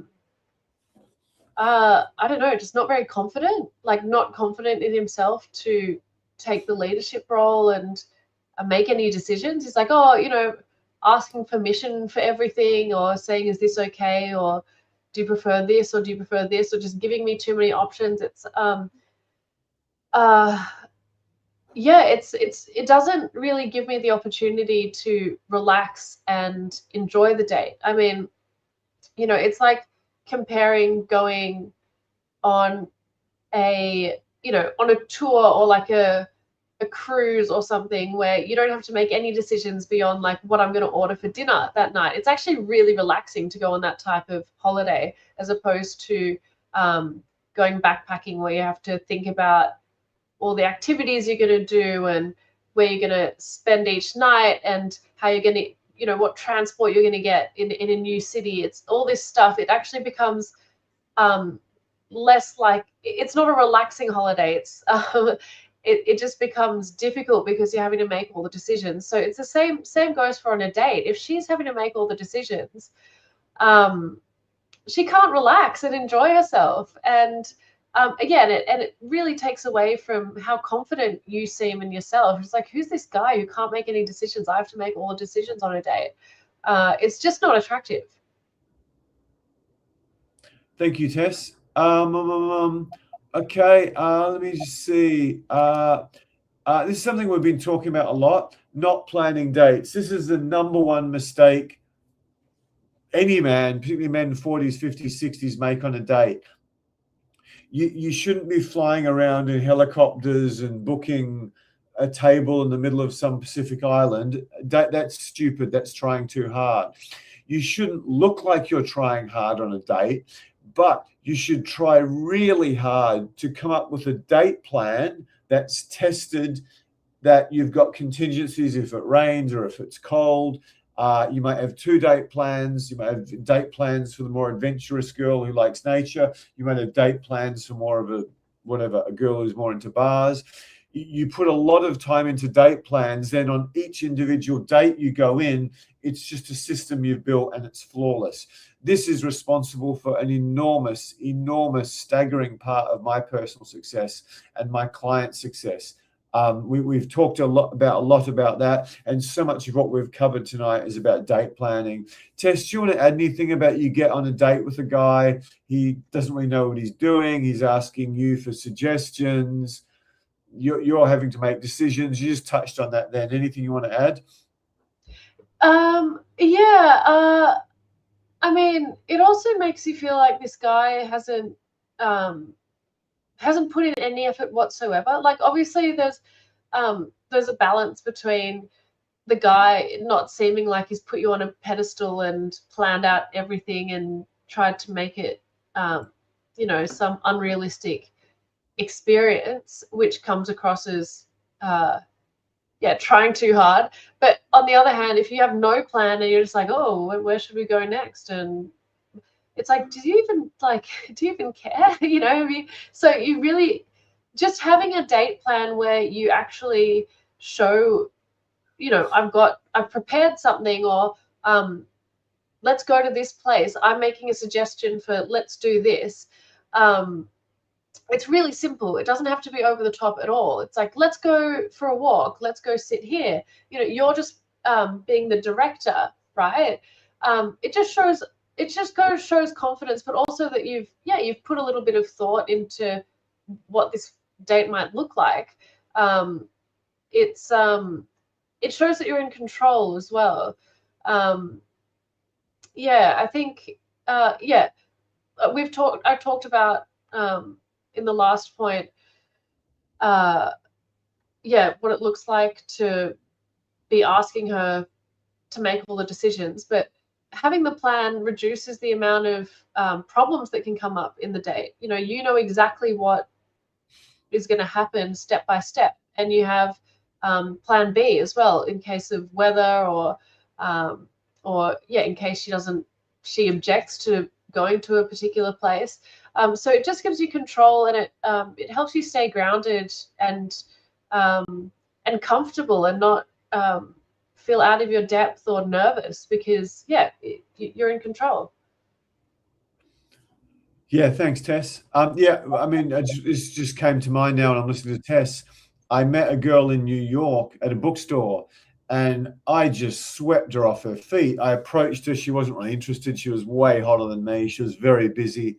I got her to talk to me, and I nailed the connection really quickly, and we were so into each other. Then I managed to get her the bookstore shut, which sort of screwed me up. I only talked 15 minutes.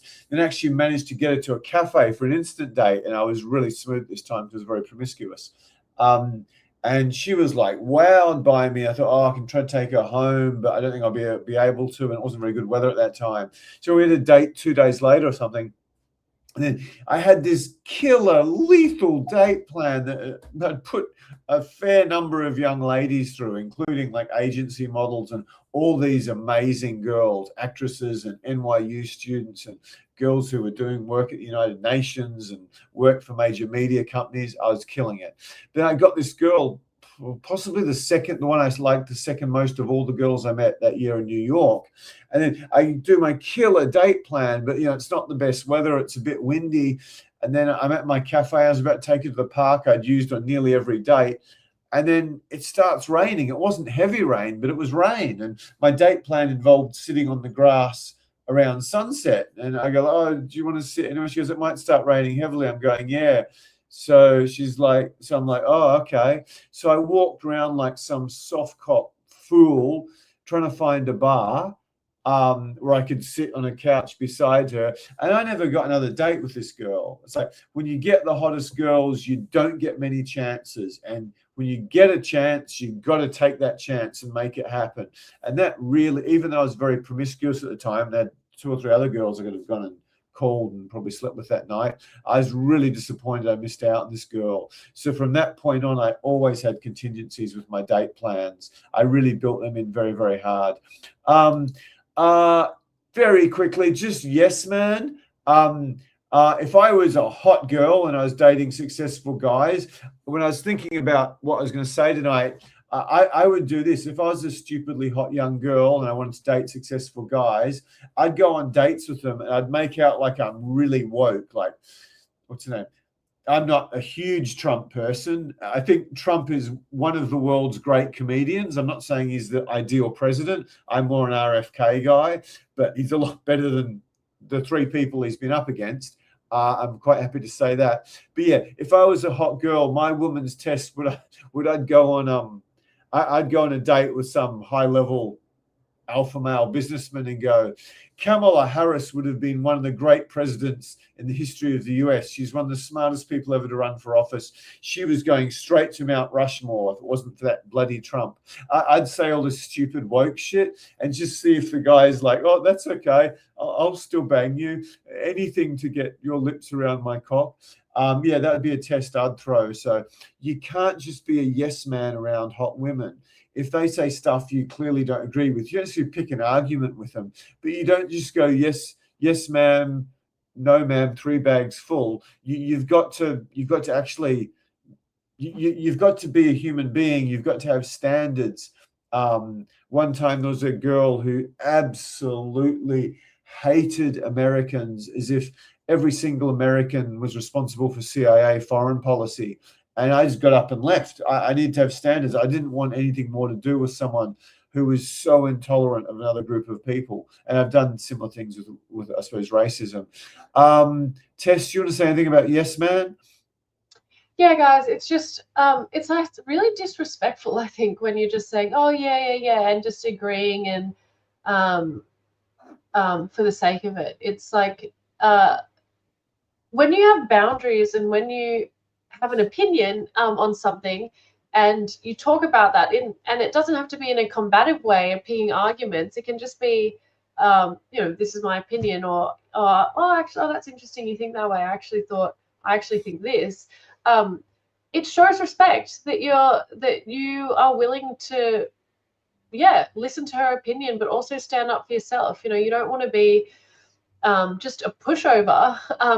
And in relationships as well, further down the track, if you're just the guy who says yes to appease a woman, that is not a good idea. Women absolutely hate that. It's just especially when you become the unreliable man. If you say yes, I'll do this, or okay, I won't do that. Yes, I agree with you, and then your actions don't back that up, and you become the unreliable guy, she will never count on you ever again. So don't be that guy. Thank you, Tess. Okay, one more point, and we'd love to get your questions. For those of you interested, this can be what your Monday or Tuesday, or it'd be Sunday or Monday would look like for the Americans.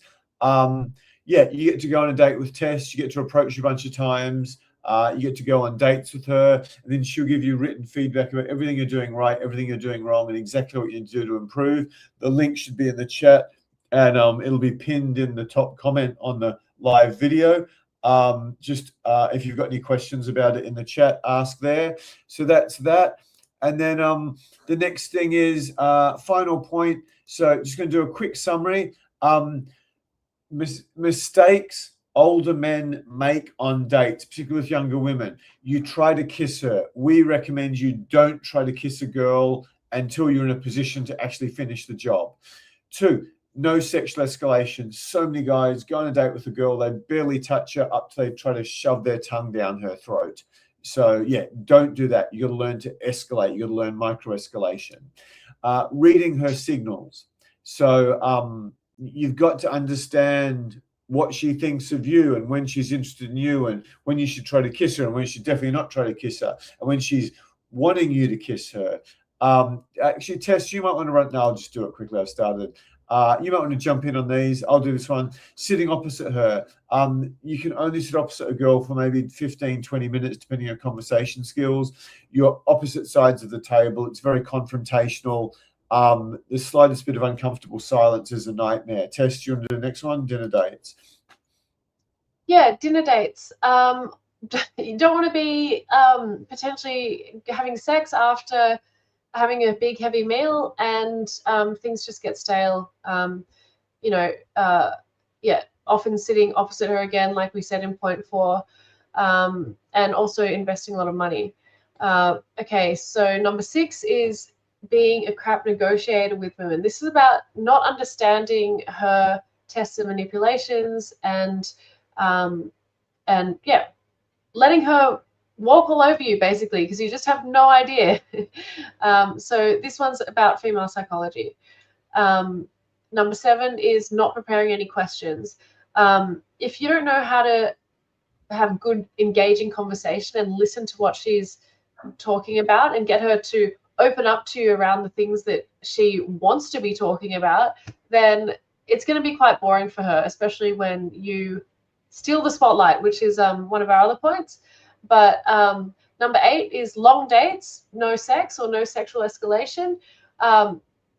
It's just so energy consuming, and you're leaving her with feeling like exhausted and not wanting to see you anytime soon. So this is a huge mistake. You want to keep your dates short, snappy, leave her on a high, leave her wanting more, which gives you power, and help set things up for the next date, right? Number 9 is not listening, talking too much, and bragging, which I've touched on a little earlier, but listening is the foundation for good conversation. You need to be able to pick up on bonus pieces of information to expand the interaction and the conversation. It's so important. If you can listen well, and be really present with a woman, that is the biggest compliment you can give her, because no man can do it. So many men just struggle with that. So being wholly present with her and being a really good listener is going to make you stand out like crazy. And yeah, just don't steal the spotlight. Don't feel the need to just brag, because it's going to work against you. It makes you seem insecure. Number 10 is spending too much money. Why would you invest in someone you know nothing about? It makes you seem needy. It's superficial. It devalues the whole thing. Number 11 is asking what she wants to do, asking her for permission, or making her make all the decisions, which doesn't allow her to just relax into the experience and enjoy, and it makes you seem like less of a leader, less confident. Number 12 is not planning the dates. If you don't have a plan, then you're not in control. So this is so important.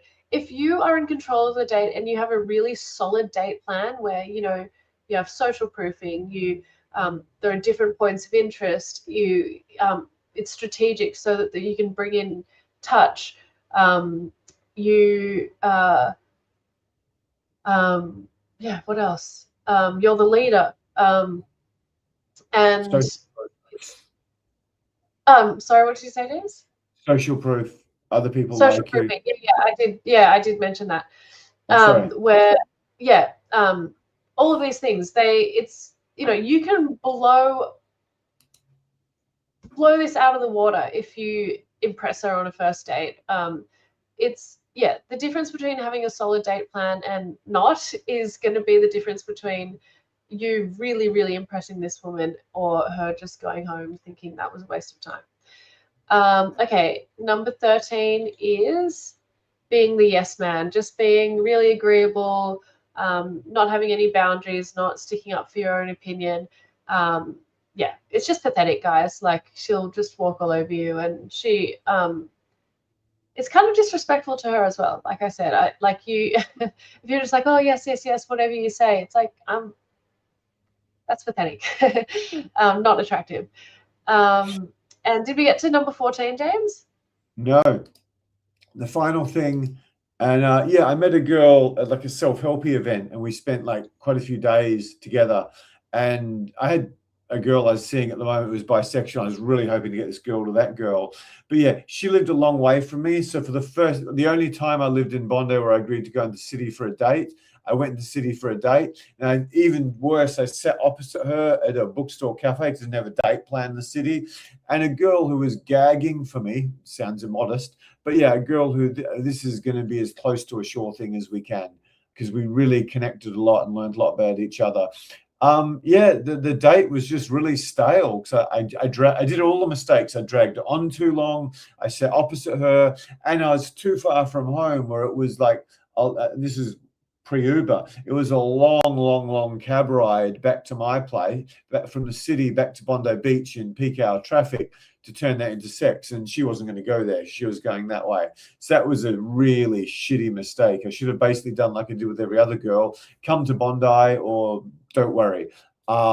Yeah, so much of what you guys are getting here is I managed to not work for 7 years because of working in finance and wanting to sort my problems out. I just made every mistake, every fuck up, every screw up in the book. And I learned some very painful lessons. And now I've developed these into a system which I've refined with all these beautiful Tess's and Jackie's and Natalia's. And now we're giving it to you. So don't have dates a long way from your house, because you're just like a eunuch. You've got there's nothing there. You can't sexually escalate. It's too hard to sexually escalate. You got this long, awkward cab ride if you want to sexually escalate. So yeah. That's it. So any questions on any of what Tess just went through? Yeah,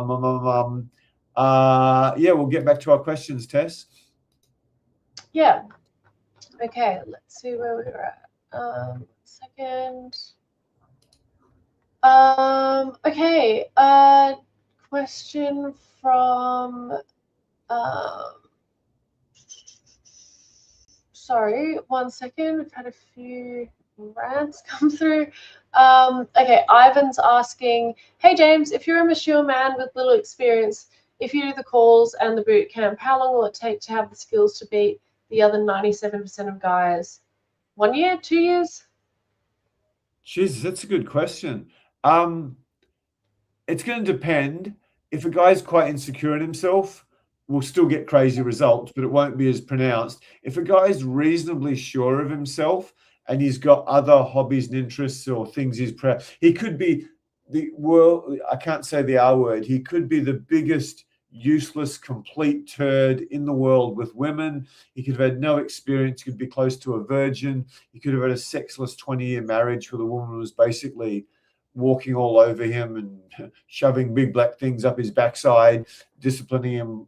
He could be the most pathetic man in the world with women, but he built some sort of a career. He's got hobbies. He might have male friends.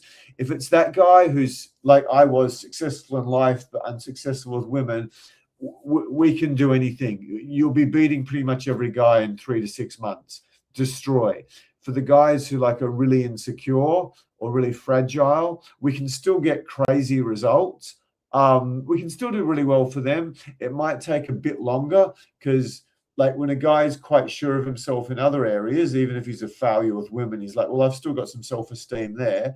But if he's not really sure of himself in all ways, then it does take a bit more work for us. So yeah, I mean, there's a guy who's on this call who's had more bad luck in the past year than you can ever imagine. He's going out every night and just getting women he can't even believe.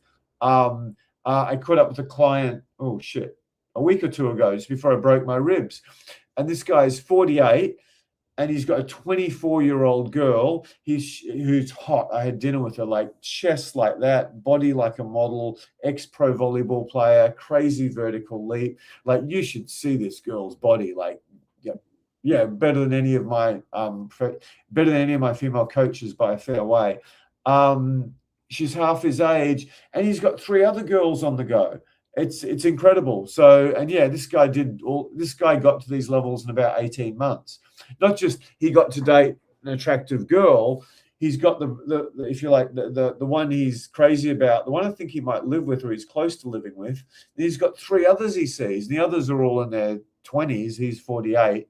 And he's not a hot guy. He's not ugly, but he's not hot. So, and yeah, we've had so many guys just get threesomes, get models, blah, blah, blah, blah, blah, blah. So yeah, it's not hard. Again, if you're in America, Australia, Canada, England, Holland, Germany, Sweden, Norway, Belgium, most of Western Europe, every guy's just gone.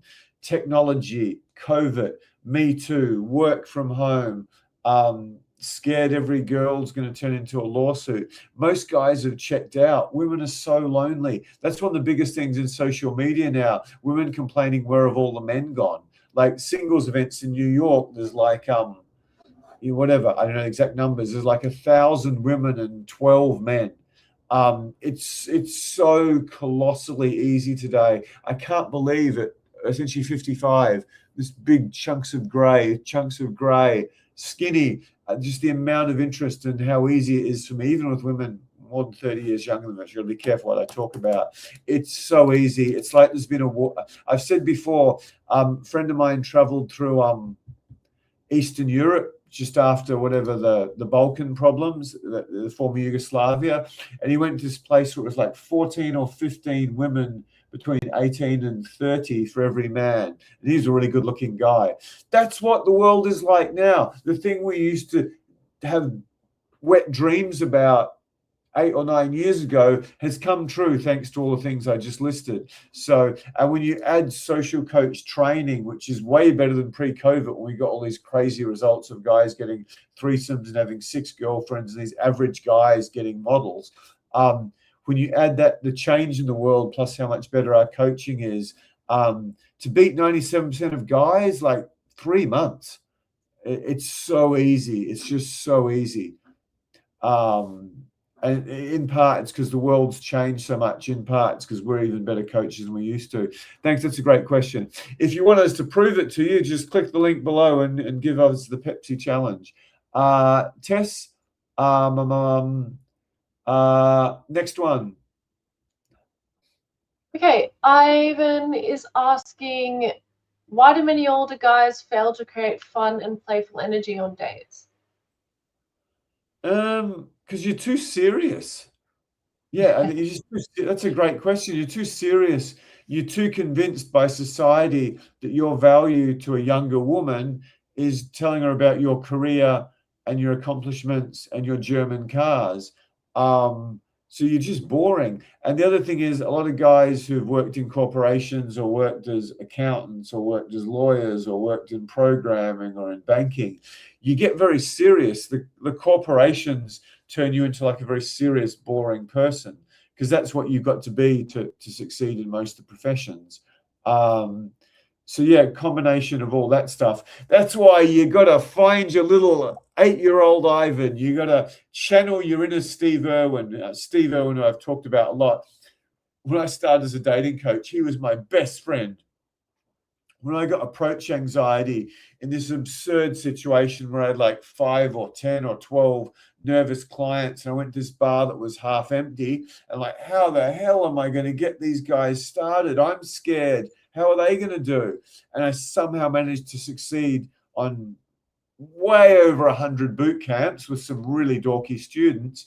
I channeled my inner Steve Irwin. I just tried to be fun and playful, and I'm not. I'm introspective. I like to listen to classical music and read 1,400-page Russian novels, and I'm a nerd and read philosophy and science and stuff. I'm not like the naturally extroverted person. It's a skill I taught myself initially to make money and then to get beautiful girls into bed.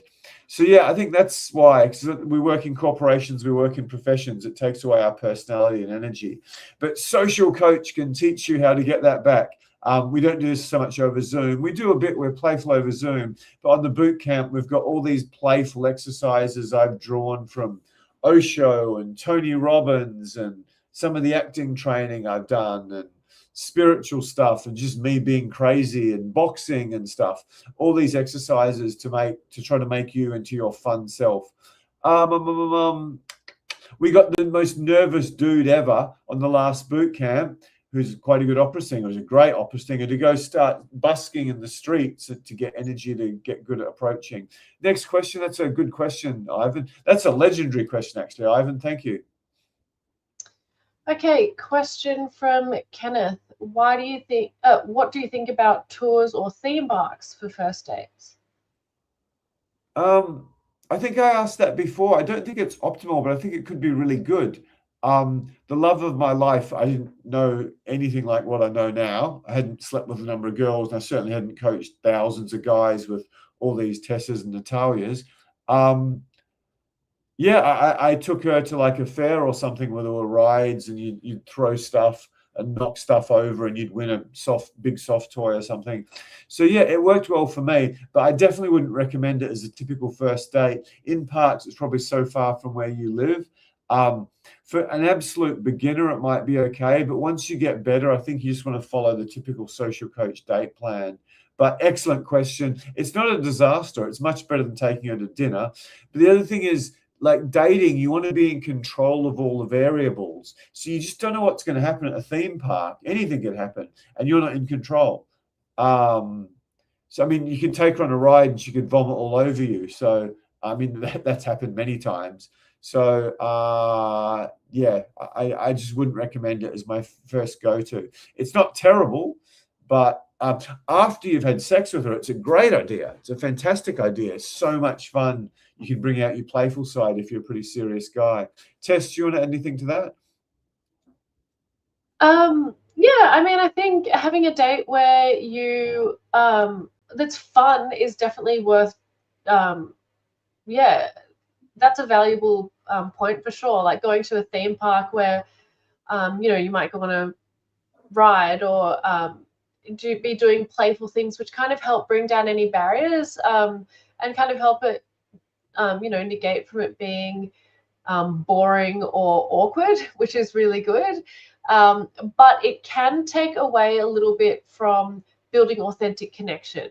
So that's the one thing about activity-based dates. That it can sometimes become more about the activity and just having fun, which is great for yeah, breaking the ice, bringing down barriers. But yeah, if you're not able to actually get to know her on a deeper level, that sort of thing, yeah, it takes away from building that, you know, the trust side of things, the trust and the intimate connection, which is really important. So yeah, obviously it depends on the personality of the woman as well. If she's a really fun, bubbly, lighthearted person who likes to do fun activities, cool, that's great. But it's not always going to be the strongest way to start things. But in early dating, I think doing like fun activities is great. Maybe not always for the first date though. It's trying hard as well. As I said, after sex, I think it's a great idea. I love taking if I meet a girl who's very special, as soon as I've slept with her, I take her to the zoo. I love the zoo. I've got a lot in common with the chimps. Next question, Tess. Okay. So cover up, welcome cover up. Says women are impossible to be with, not worth my time finding a girl that likes me. Sorry to hear that, cover.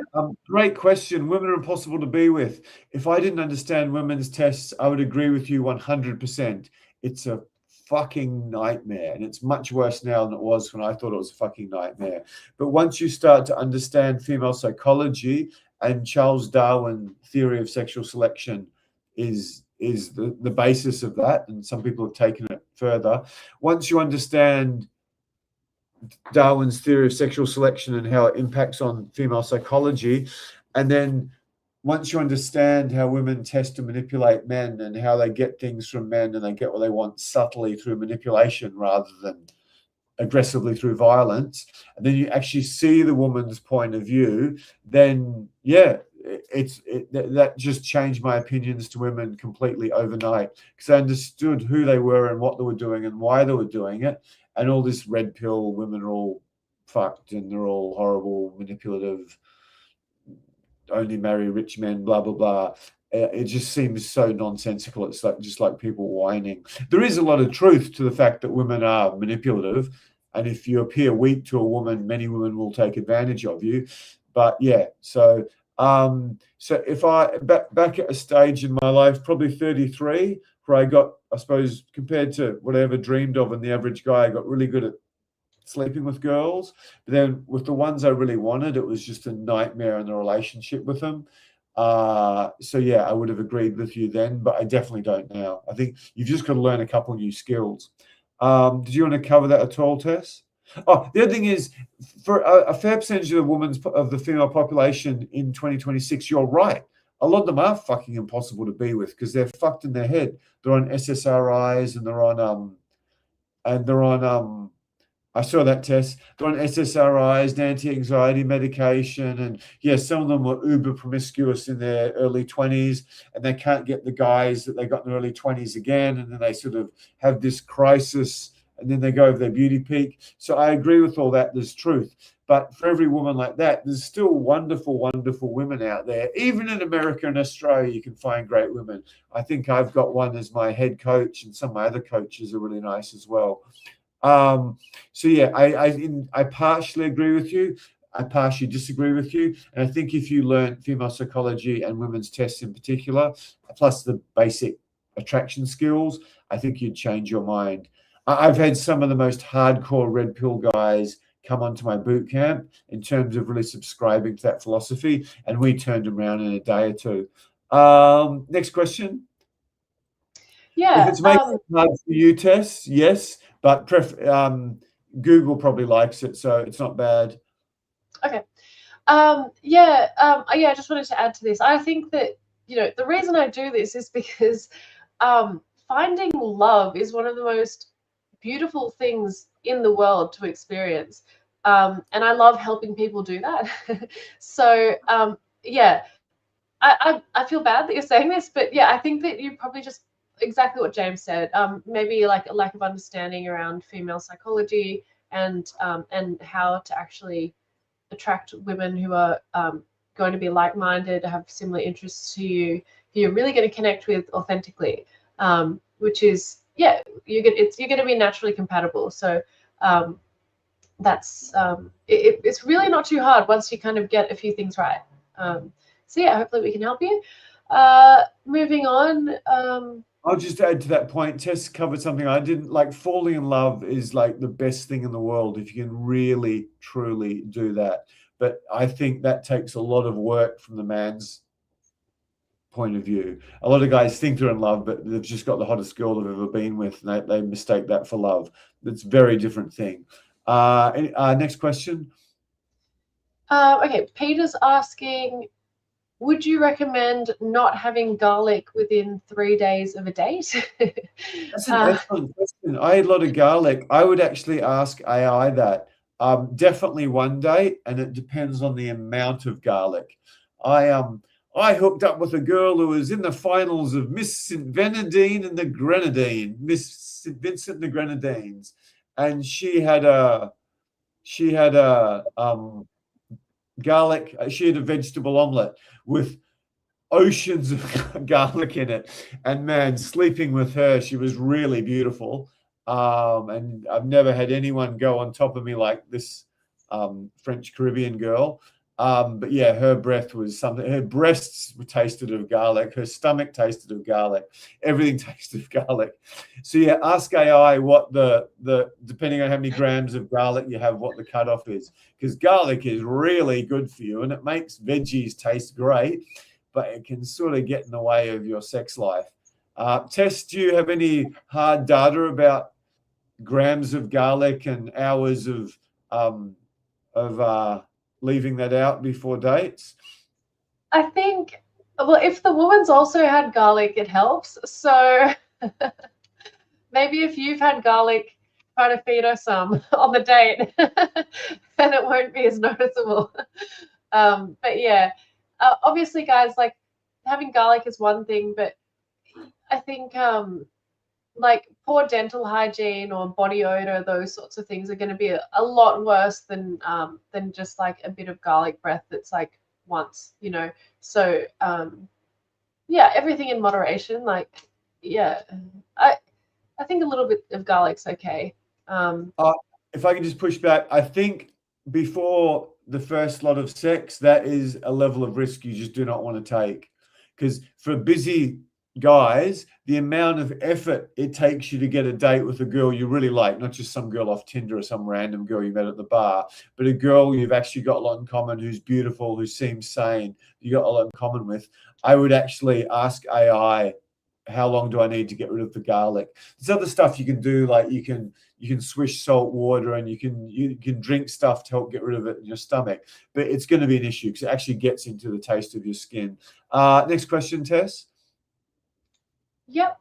Okay, let's have a look here. Okay, so Frederick says F her first.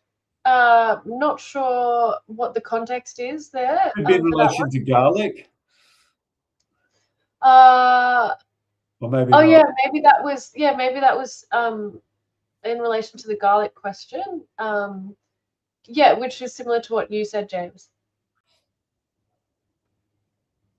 Yeah, if you get a girl you really like, you want to be pretty disciplined about not doing anything you'd screw up the first day.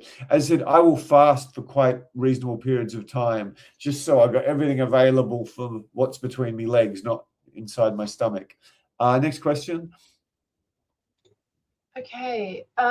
Stevie says, is using alcohol to loosen up still a major dating mistake for men over 40? Ripper question. I'm an expert in this because I've been doing boot camps for 20 years.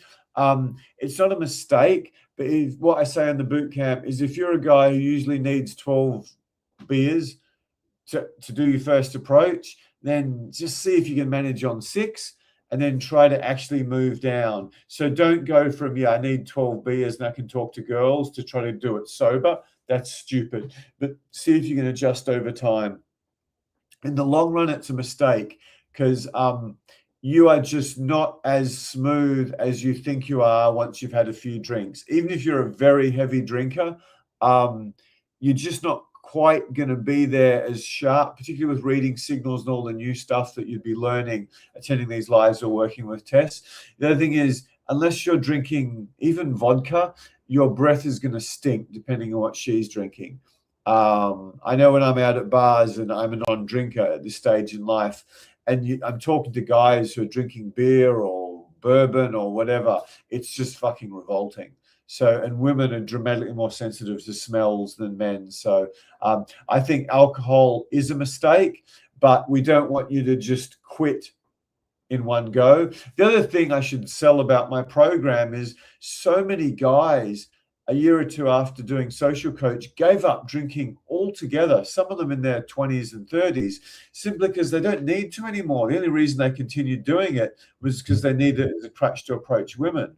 So some very heavy drinkers have just stopped completely. And mate, does that save you some money you can put into the S&P 500 and be worth millions of dollars at some point 20 years later?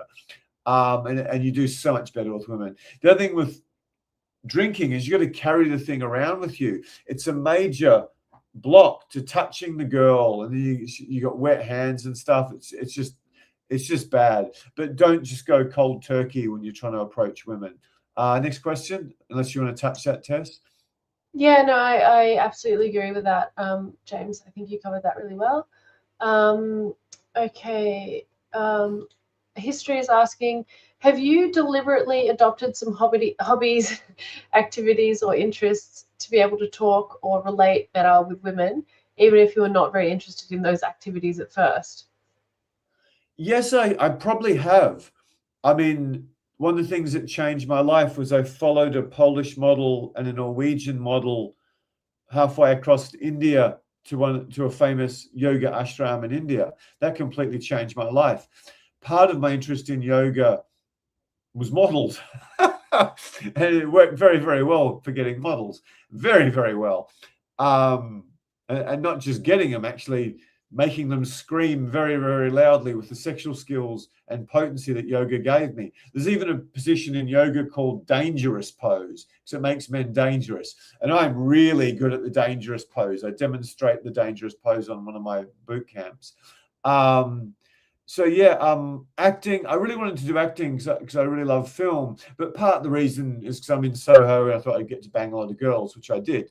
So yes, I have, but I've also gone along to dancing 3 times, which I just hated. I managed to get one really good 18-year-old philosophy student out of it, who I dated for a short time. So yes, I have adopted hobbies and interests, but I don't continue with them unless I'm legitimately interested in them. I went to Pilates quite a few times, and I met a really good girl out of that. I didn't end up sleeping with her for reasons I won't go into now. But I just didn't want to go to Pilates. I just thought it was a waste of time. I'd rather do yoga or run on the beach or do pull-ups on the beach or something. I just did not enjoy it. But there's a lot of hot girls there. So that's a great question. Have you deliberately adopted some hobbies?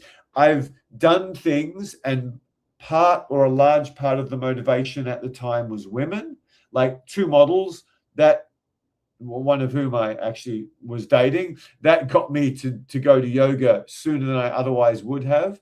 But it's a habit that stayed with me for more than 20 years now. It's one of the greatest things I've ever done. So if I had time to do an acting course, I'd go straight at it. I'd love to do more yoga with good teachers. But yeah, I'm probably not in a hurry to go back and start dancing, other than a challenge for me to do something I'm not really comfortable with or good at, which I might do. So yeah, if you continue with the hobbies that are genuine to you, that's a good thing. If you're just doing it to get pussy, the girls know it's probably not going to work for you. You should find something you're legitimately interested in. Tess, do you want to add anything to that? Actually, talk about the guys at yoga or Pilates, and he's only there for one reason, every girl knows. Yeah, it's quite obvious. Because if you're there and she starts asking you like, oh, so why did you decide to do yoga, and you don't have an authentic answer, or you're like, oh, I don't know, I'm here to meet women. It's just, yeah, you need to be able to back that up. It's like lying. Like, I would never suggest being lying, lying about anything to a woman, because you've got to cover your tracks, so when you're doing something that's inauthentic, like starting a hobby or activity that you have no interest in whatsoever, not very much interest in, just to speak to women, it's not going to work well, unless you can kind of spin that in a way that doesn't seem sleazy, and you're just saying, oh, like, yeah, I have female friends who are into this, and yeah, I just thought, everyone, they all love it, so I thought I'd give it a go, get a bit more insight into how women think and what they enjoy. That comes across not sleazy. So I guess it is kind of how you sell it as well. But again, it's like, you don't need to do that. Having your own hobbies and interests and your own passions that are important to you, that's going to be attractive in itself. Like, whatever it might be. Like, if you're really into playing, I don't know, playing board games, or Dungeons and Dragons, or I don't know, fishing or whatever. It's cool to have interest, and that's normal. Like, at least you're not just like a boring person who does nothing. That's a part of your personality. So those things are important. And it's great to have diversity and have female-friendly interests as well. But that's not to say that Dungeons and Dragons isn't female-friendly. And also, just simple things like being active, like being physically active, or just travel, those sorts of things. They're really, really simple female-friendly hobbies and interests. So as long as you have like a couple of those, you don't need to go out of your way to be doing like art classes or pottery or something that's like you're not interested in, just to meet women. Thanks, Tess. Next question. Okay, so just 1 second. I just want to ask. This is an interesting one. Thanks for being honest about this, guys. Really appreciate the feedback. This is a really good comment. To be honest, this guy doesn't sound like he's ever had a long-term relationship. He's not interested in dating around forever. Thanks for this feedback. I'll definitely take that on the chin. I talk too much, often jokingly, about sleeping with girls and getting threesomes and blah, blah, and having 2 girlfriends for 5 years. That's partially promoting the fact that my training is so good that I get, average guys who start dating models or getting a whole bunch of threesomes, or emulate me and have a bunch of bisexual girlfriends that they mix and match, because many of my students have done that. So yeah, I take that on the chin. That's 100% true. But having had hundreds of threesomes, including a bunch with models, and brought former ex-girlfriends together and had pretty much every sexual fantasy I can think of fulfilled, being in love, which I have been in love, savagely in love once, was greater than all of that put together. And probably the 8 greatest sexual experiences of my life were all with the same woman who I loved. They weren't picking up some crazy hot 22-year-old with a girl when we're out hunting for girls or something. So I have had long-term relationships. If you look at the two greatest women of my life, I'm still in touch with them. Shit, what's that? More than 20 years later. One's so dear to me still, it's not funny. The other one I've still got an incredible connection with. And one of my biggest goals, apart from take social coach and people like Tess and Natalia and Coda and Val to the world, is to actually find that girl I'm crazy about. But I didn't manage to find her in Bondi Beach, because you don't get too many of the women I really like living in Bondi Beach. Probably Moscow, St. Petersburg, maybe Budapest or something. So yeah, no, thanks for that comment, that feedback. I really appreciate it. Yeah, being in love is the best thing that can ever happen to a human, like being properly in love. And I've traveled for 7 years straight to well over 100 countries. I've done pretty much everything I can think of. But thanks for the comment. Tess, do you want to go to the next one? Yep. Question from Martin. Should you or do you need to understand the core philosophies of all the different dating coaches out there? That's an excellent question. I'll answer that with health. If you start looking at health on YouTube, oh my God, it's a fucking disaster. There's Stanford educated doctors who are telling you to do long, long water fasts. And if you get hungry, have some coffee. And it's okay to put coconut oil in it. I mean, what sort of fucking half-wit is this? It's like you're doing a water fast. Fasting's good, but if you're not super healthy, water fast is really dramatic. So your body's an unhealthy person, savagely deprived of the energy it needs to survive. So it goes into panic mode. So it sends your adrenals going crazy. And then this fucking half-wit saying, yeah, we'll send your adrenals even crazier with coffee. Then these guys get to 50 and they look like they're 60 fucking 5. So I'm picking on health people, not dating people. But yeah, there's that level of insanity with so many people who have, in some cases, really big followings on YouTube. And the problem is they're also teaching you some good stuff as well, because they're just copying other people, but they've got really good marketing and they know exactly how to do the right thumbnail and they're testing their headlines and all this sort of thing. So if you know someone who's legit, if you know someone who's good, who you can relate to, maybe. But yeah, it's a very dangerous world. And I've had some little sections on my YouTube lives where I just go through the absolutely dog shit advice that I get from AI. But again, it's quite confusing because one or two things are good. Like there's some females with huge YouTube followings or Instagram followings, and you look at 10 pieces of their advice, you go, that's good, that's good, that's good, that's really good. That's fucking terrible. What are you thinking, woman? You got no idea what you're talking about, but they make a hell of a lot more money than me. So I don't know if you need to understand the core philosophies of all the different dating coaches out there. I think you've actually got to pick a guru and then stick with it, because one of the mistakes I've made in business is trying to learn from too many people without actually understanding the background of the people. For instance, social coach, contrary to what the guy before pointed out about me talking about threesomes and my clients who've got like 8 bi girlfriends or something. Yeah, this is about getting you really high quality, beautiful,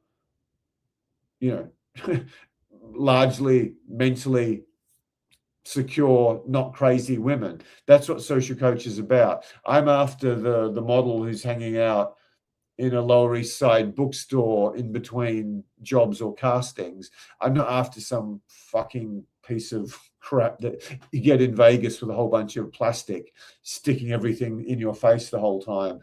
Some of the dating coaches are, and if that's what they want, then good luck to them. They can have those girls all to themselves. But yeah, go against me in a bookstore, I don't think you've got a hope in hell. But me go against them in Vegas, I probably don't have a hope in hell. So you've got to understand what you want and where you're going to get it from. So yeah, long-winded answer, but that's Martin's a regular of ours. That's probably one of the best questions you've ever asked, Martin. So Tess, I don't know, do you want to add anything to that? Do you think you have anything really valuable to add to that, or should we go on to another question? I think I did a good job of that. No, I think James did really well. Yeah.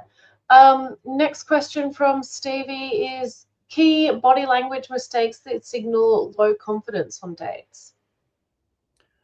That's great. I told you, sorry. Go ahead. You can go, Tess. Okay, just really simple ones like not being able to hold eye contact, a lot of fidgeting, fidgeting, playing with your hands, hands in pockets. This is stuff we see so commonly.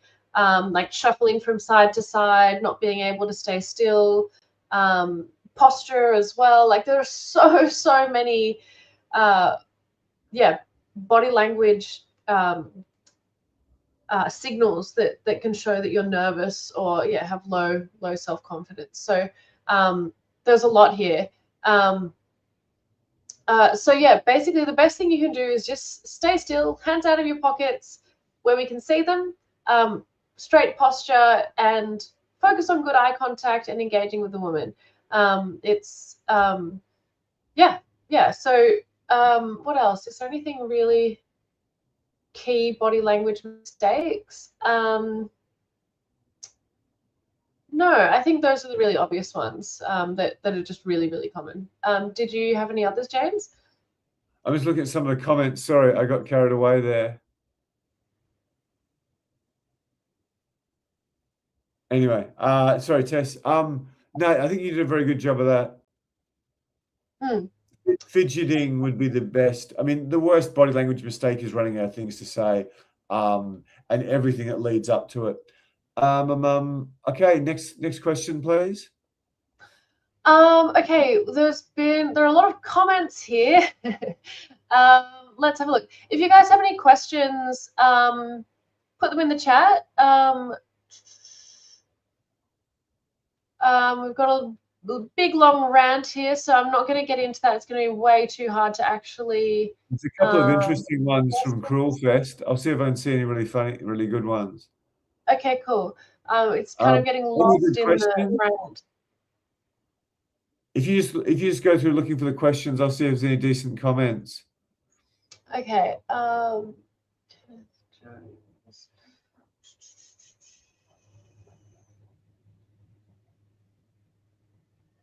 One second. Getting lost in here. Just another comment from MJ Hundy. I've spoken with James before. He knows the psychology well. Just ingest what's being covered. Go beneath the surface at what's not being said. Thank you. Any more questions, guys?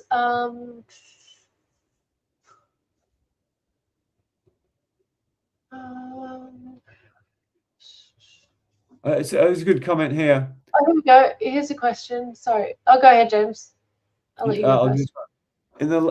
For example, in the US, I believe in the last 4 years, the alcohol industry has lost something like 890 billion. Yeah, it's interesting the way things are changing to online, and alcohol's not the factor it used to be with people living online.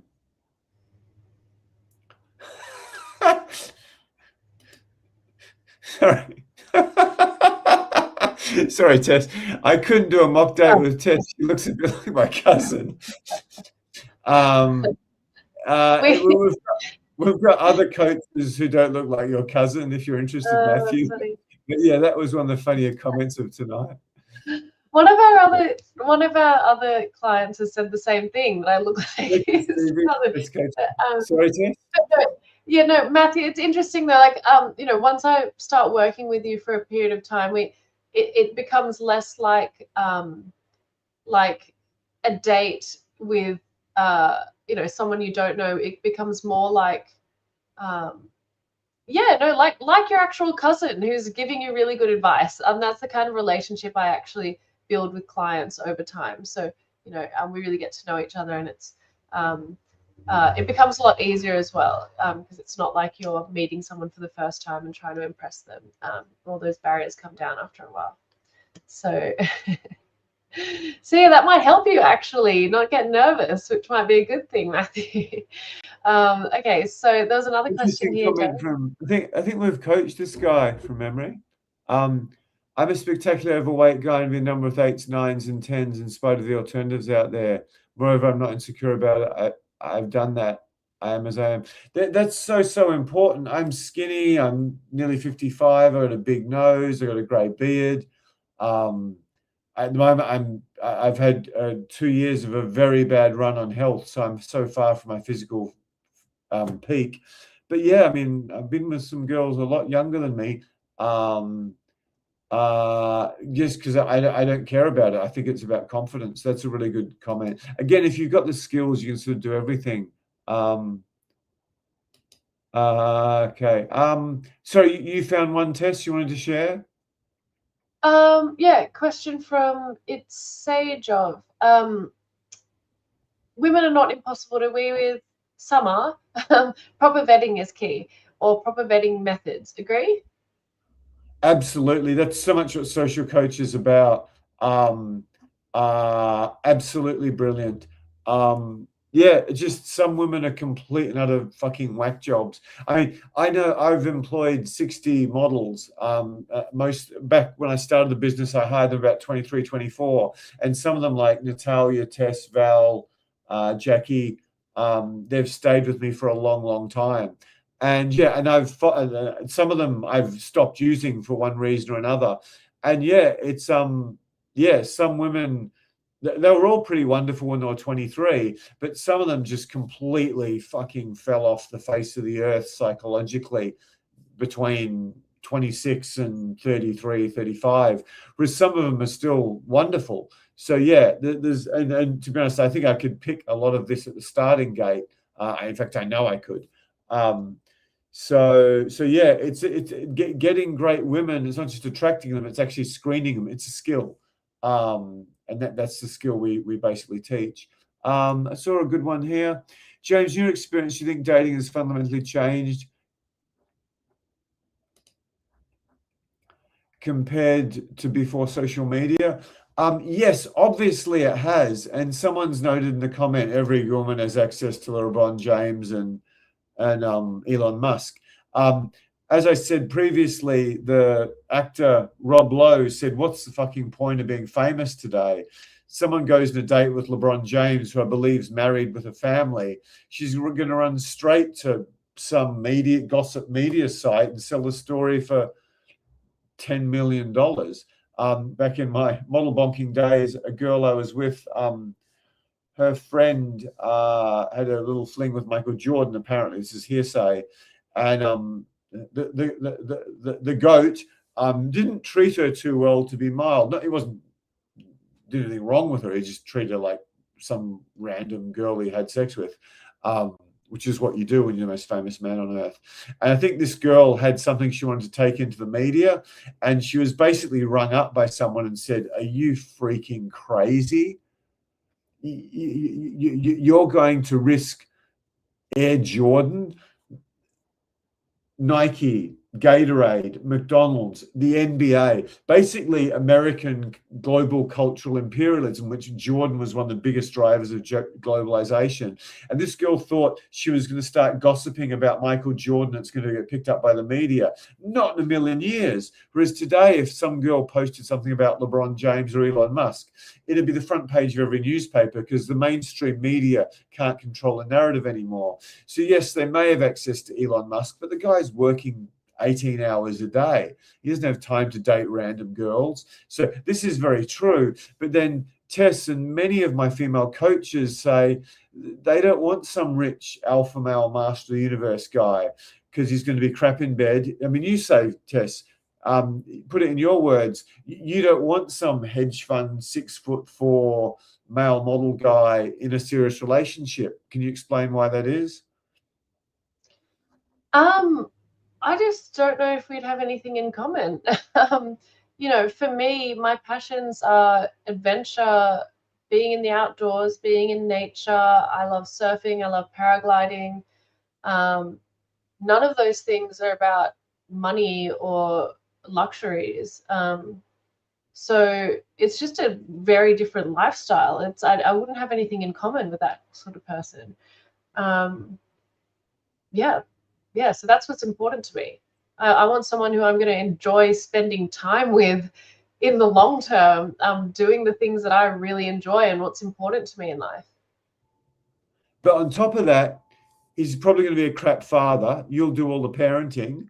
You're never going to get any family camping trips. He's never going to fucking go surfing with you. If he ever agrees, he's going to cancel it last minute. I know I've coached a lot of bankers. I'm friends with them. It's like, I mean, sure, there's the money. Sure, there's a nice pot of money when you break up with him, which I'm not saying that's unattractive, but she's essentially sacrificing 5 years at the prime of her life. If she has kids with him, she's going to get a crap father. I mean, men have such a putridly low understanding of female psychology, and they just follow all this red pill sort of misogynistic stuff. And again, as I keep saying, if you want to control a group of people, you get the rich hating the poor and the black hating the white, and the Muzzies are going to hate the Jews and the Christians, and you tear everyone apart as much, and the short hate the tall, and the best of all is you want the men to hate the women. Then the society is completely fucked, and you can do whatever you want to them. So yeah, I think that the misogyny of the men's movement and the lunacy of the women's movement, the lunacy of the extremes of the men's movement, I think that's being intentionally fanned. Any questions? A comment from A.L. Fredericks. I play D&D with women. Awesome. I have friends, female friends who play it, and I've never played, but I actually do have some level of interest in giving it a go. It sounds fun. So that's cool.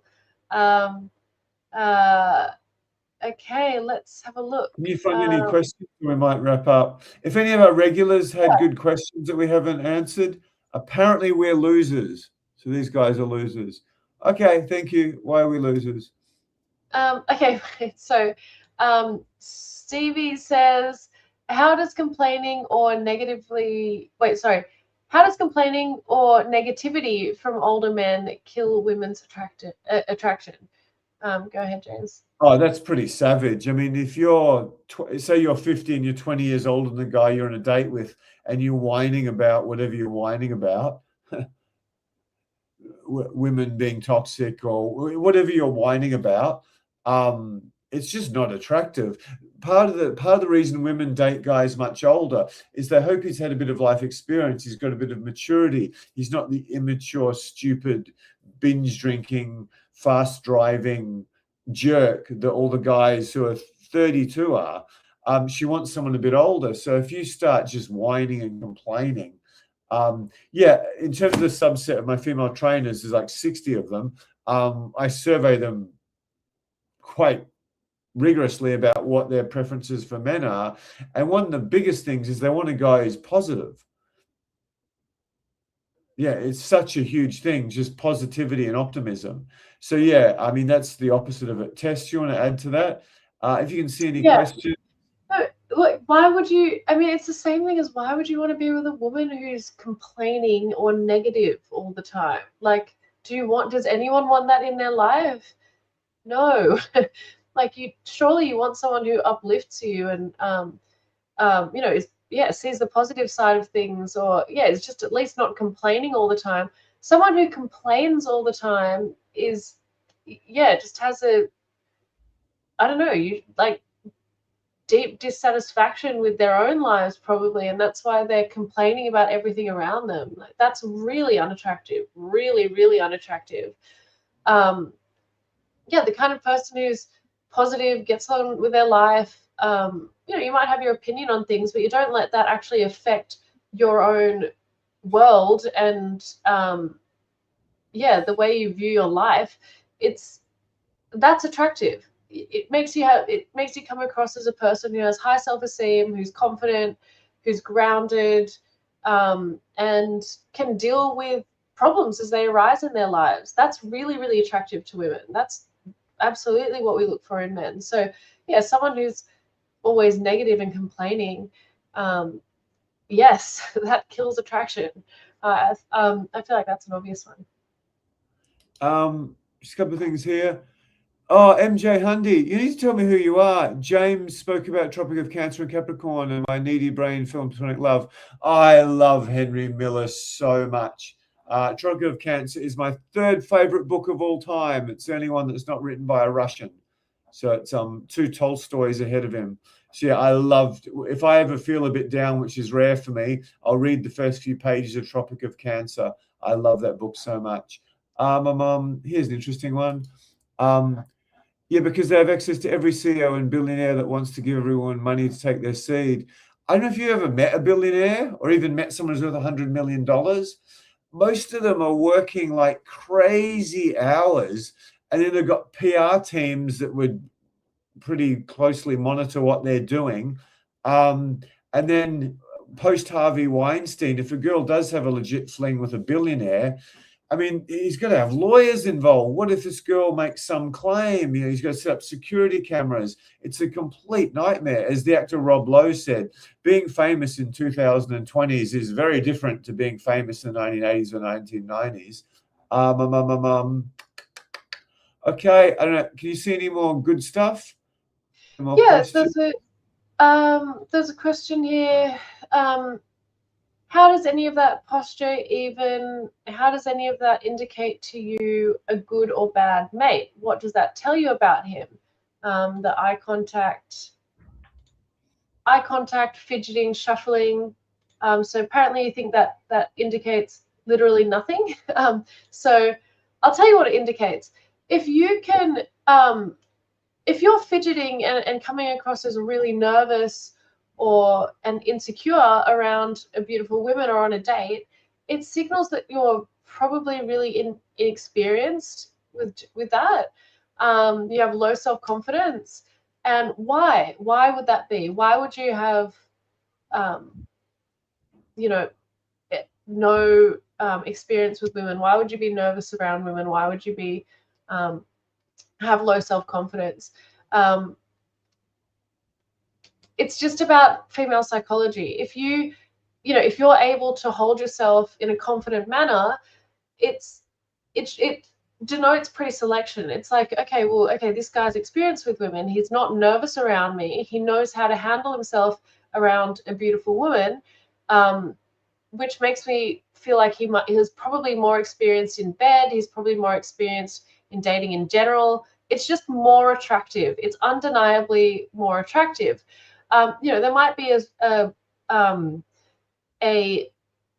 small group of women who find it endearing to a guy who's really shy and nervous, and she's really, she's the kind of woman who's like a fixer-upper.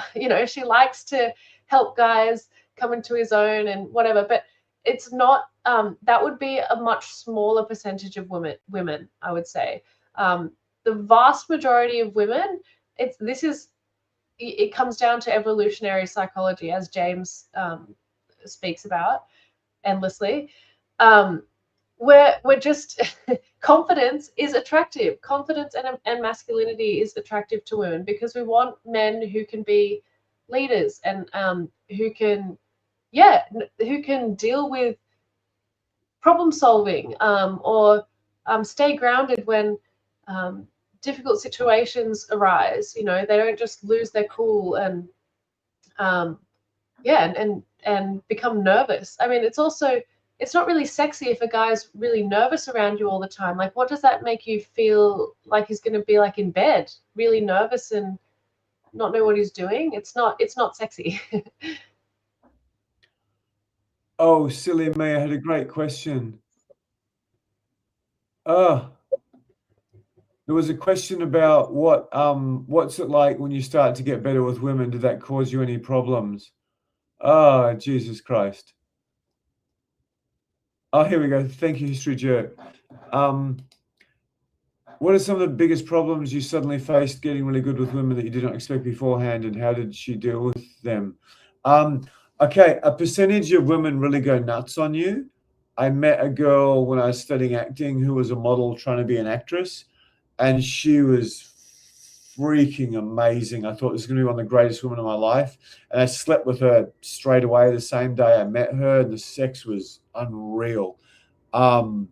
she let on then that she was bipolar with an IQ of 144, which I believe to be true in both cases. She was brilliant. Her dad was, I think, sounded like a very wealthy Washington lobbyist.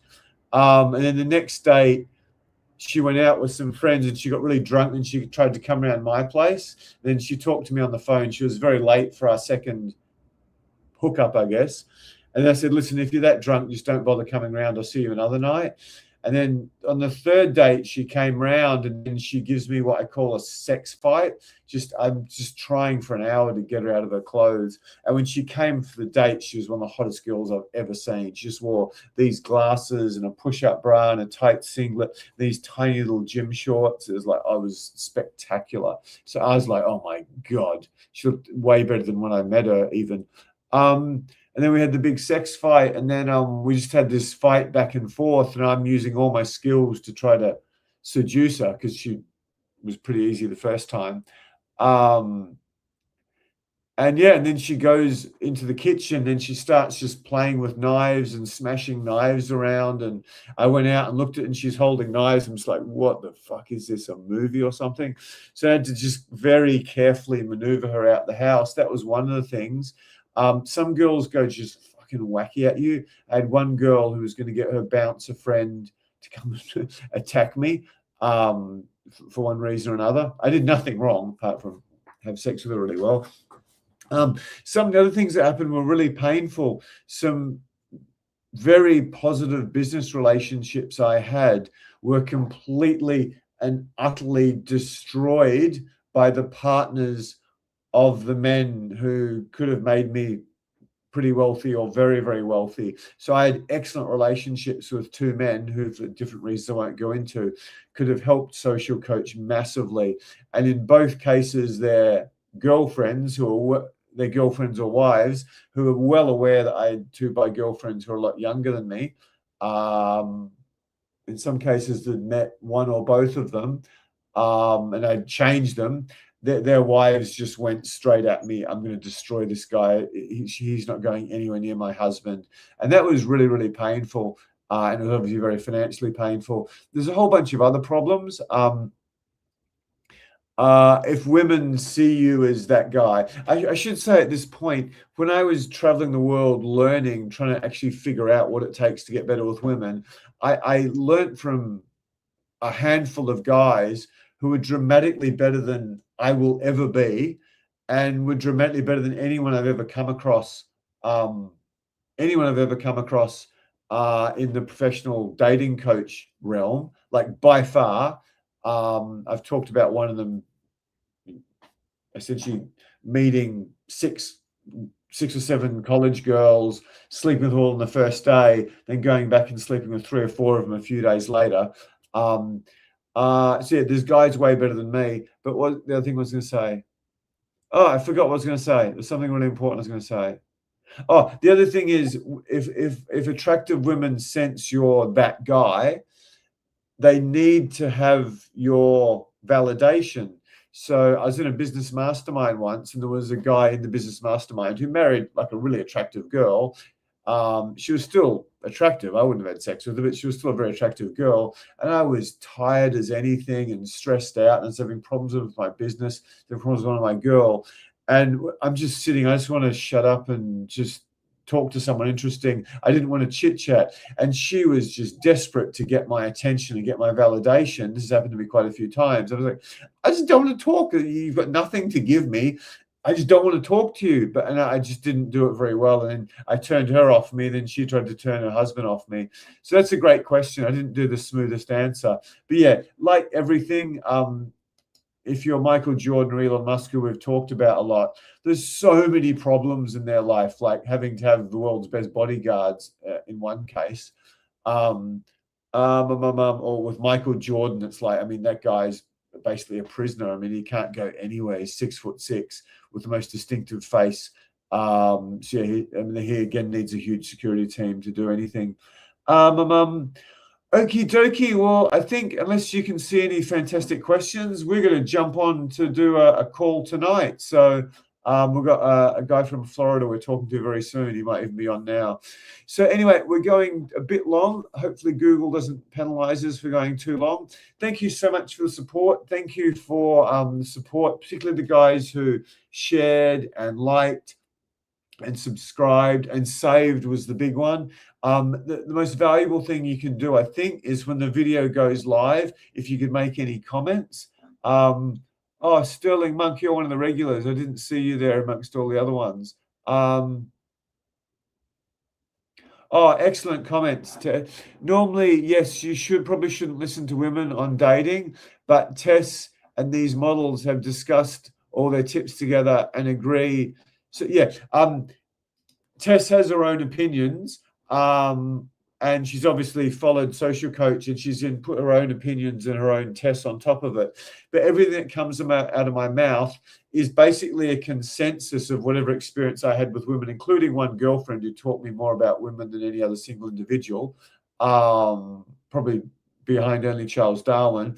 And then there's 60 or so models I've had where I've sat and discussed, what are these guys' problems? What's he doing wrong? What turns you off about him? What are little funny things that turn you off that he'd never know about? What are things that turn you on he'd never know about? I've had thousands of hours of these discussions with a bunch of models, many of whom have 2 degrees like Tess.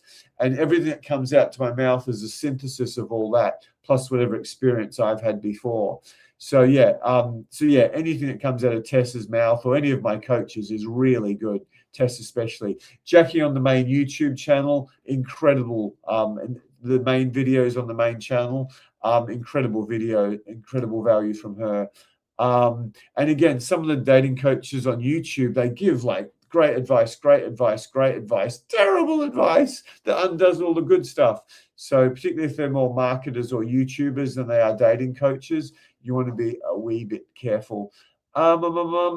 So I think we should round up then. You want to say anything before we sign off, Tess? No, thanks, guys. Thanks for all your engaging questions. Thanks for turning up. Thanks for liking and subscribing and all your support. And see you next time. Fantastic. If anyone wants one-on-one help, click the link below and you'll get a date with this lovely woman. And we'll see you on the next YouTube Live. Thanks for nice comments signing off, MJ. Thank you, Sam Smith. So many things to learn. Thank you. All this stuff we're giving you don't want to be too intimidated. You just got to get the basics right. Touch, eye contact, body language, reading signals, understanding female psychology, passing women's tests, dressing to suit you. And yeah, if you just do a half-assed job at all of them, you don't even be very good, just a 4 or 5 out of 10, you really will destroy 97% of other men in Western cultures, because so many of them have given up and so many of them are just terrible and pathetic. Anyway, on that note, keep smiling and bye for now. And thanks for the support, guys. Cheers. Guys, bye.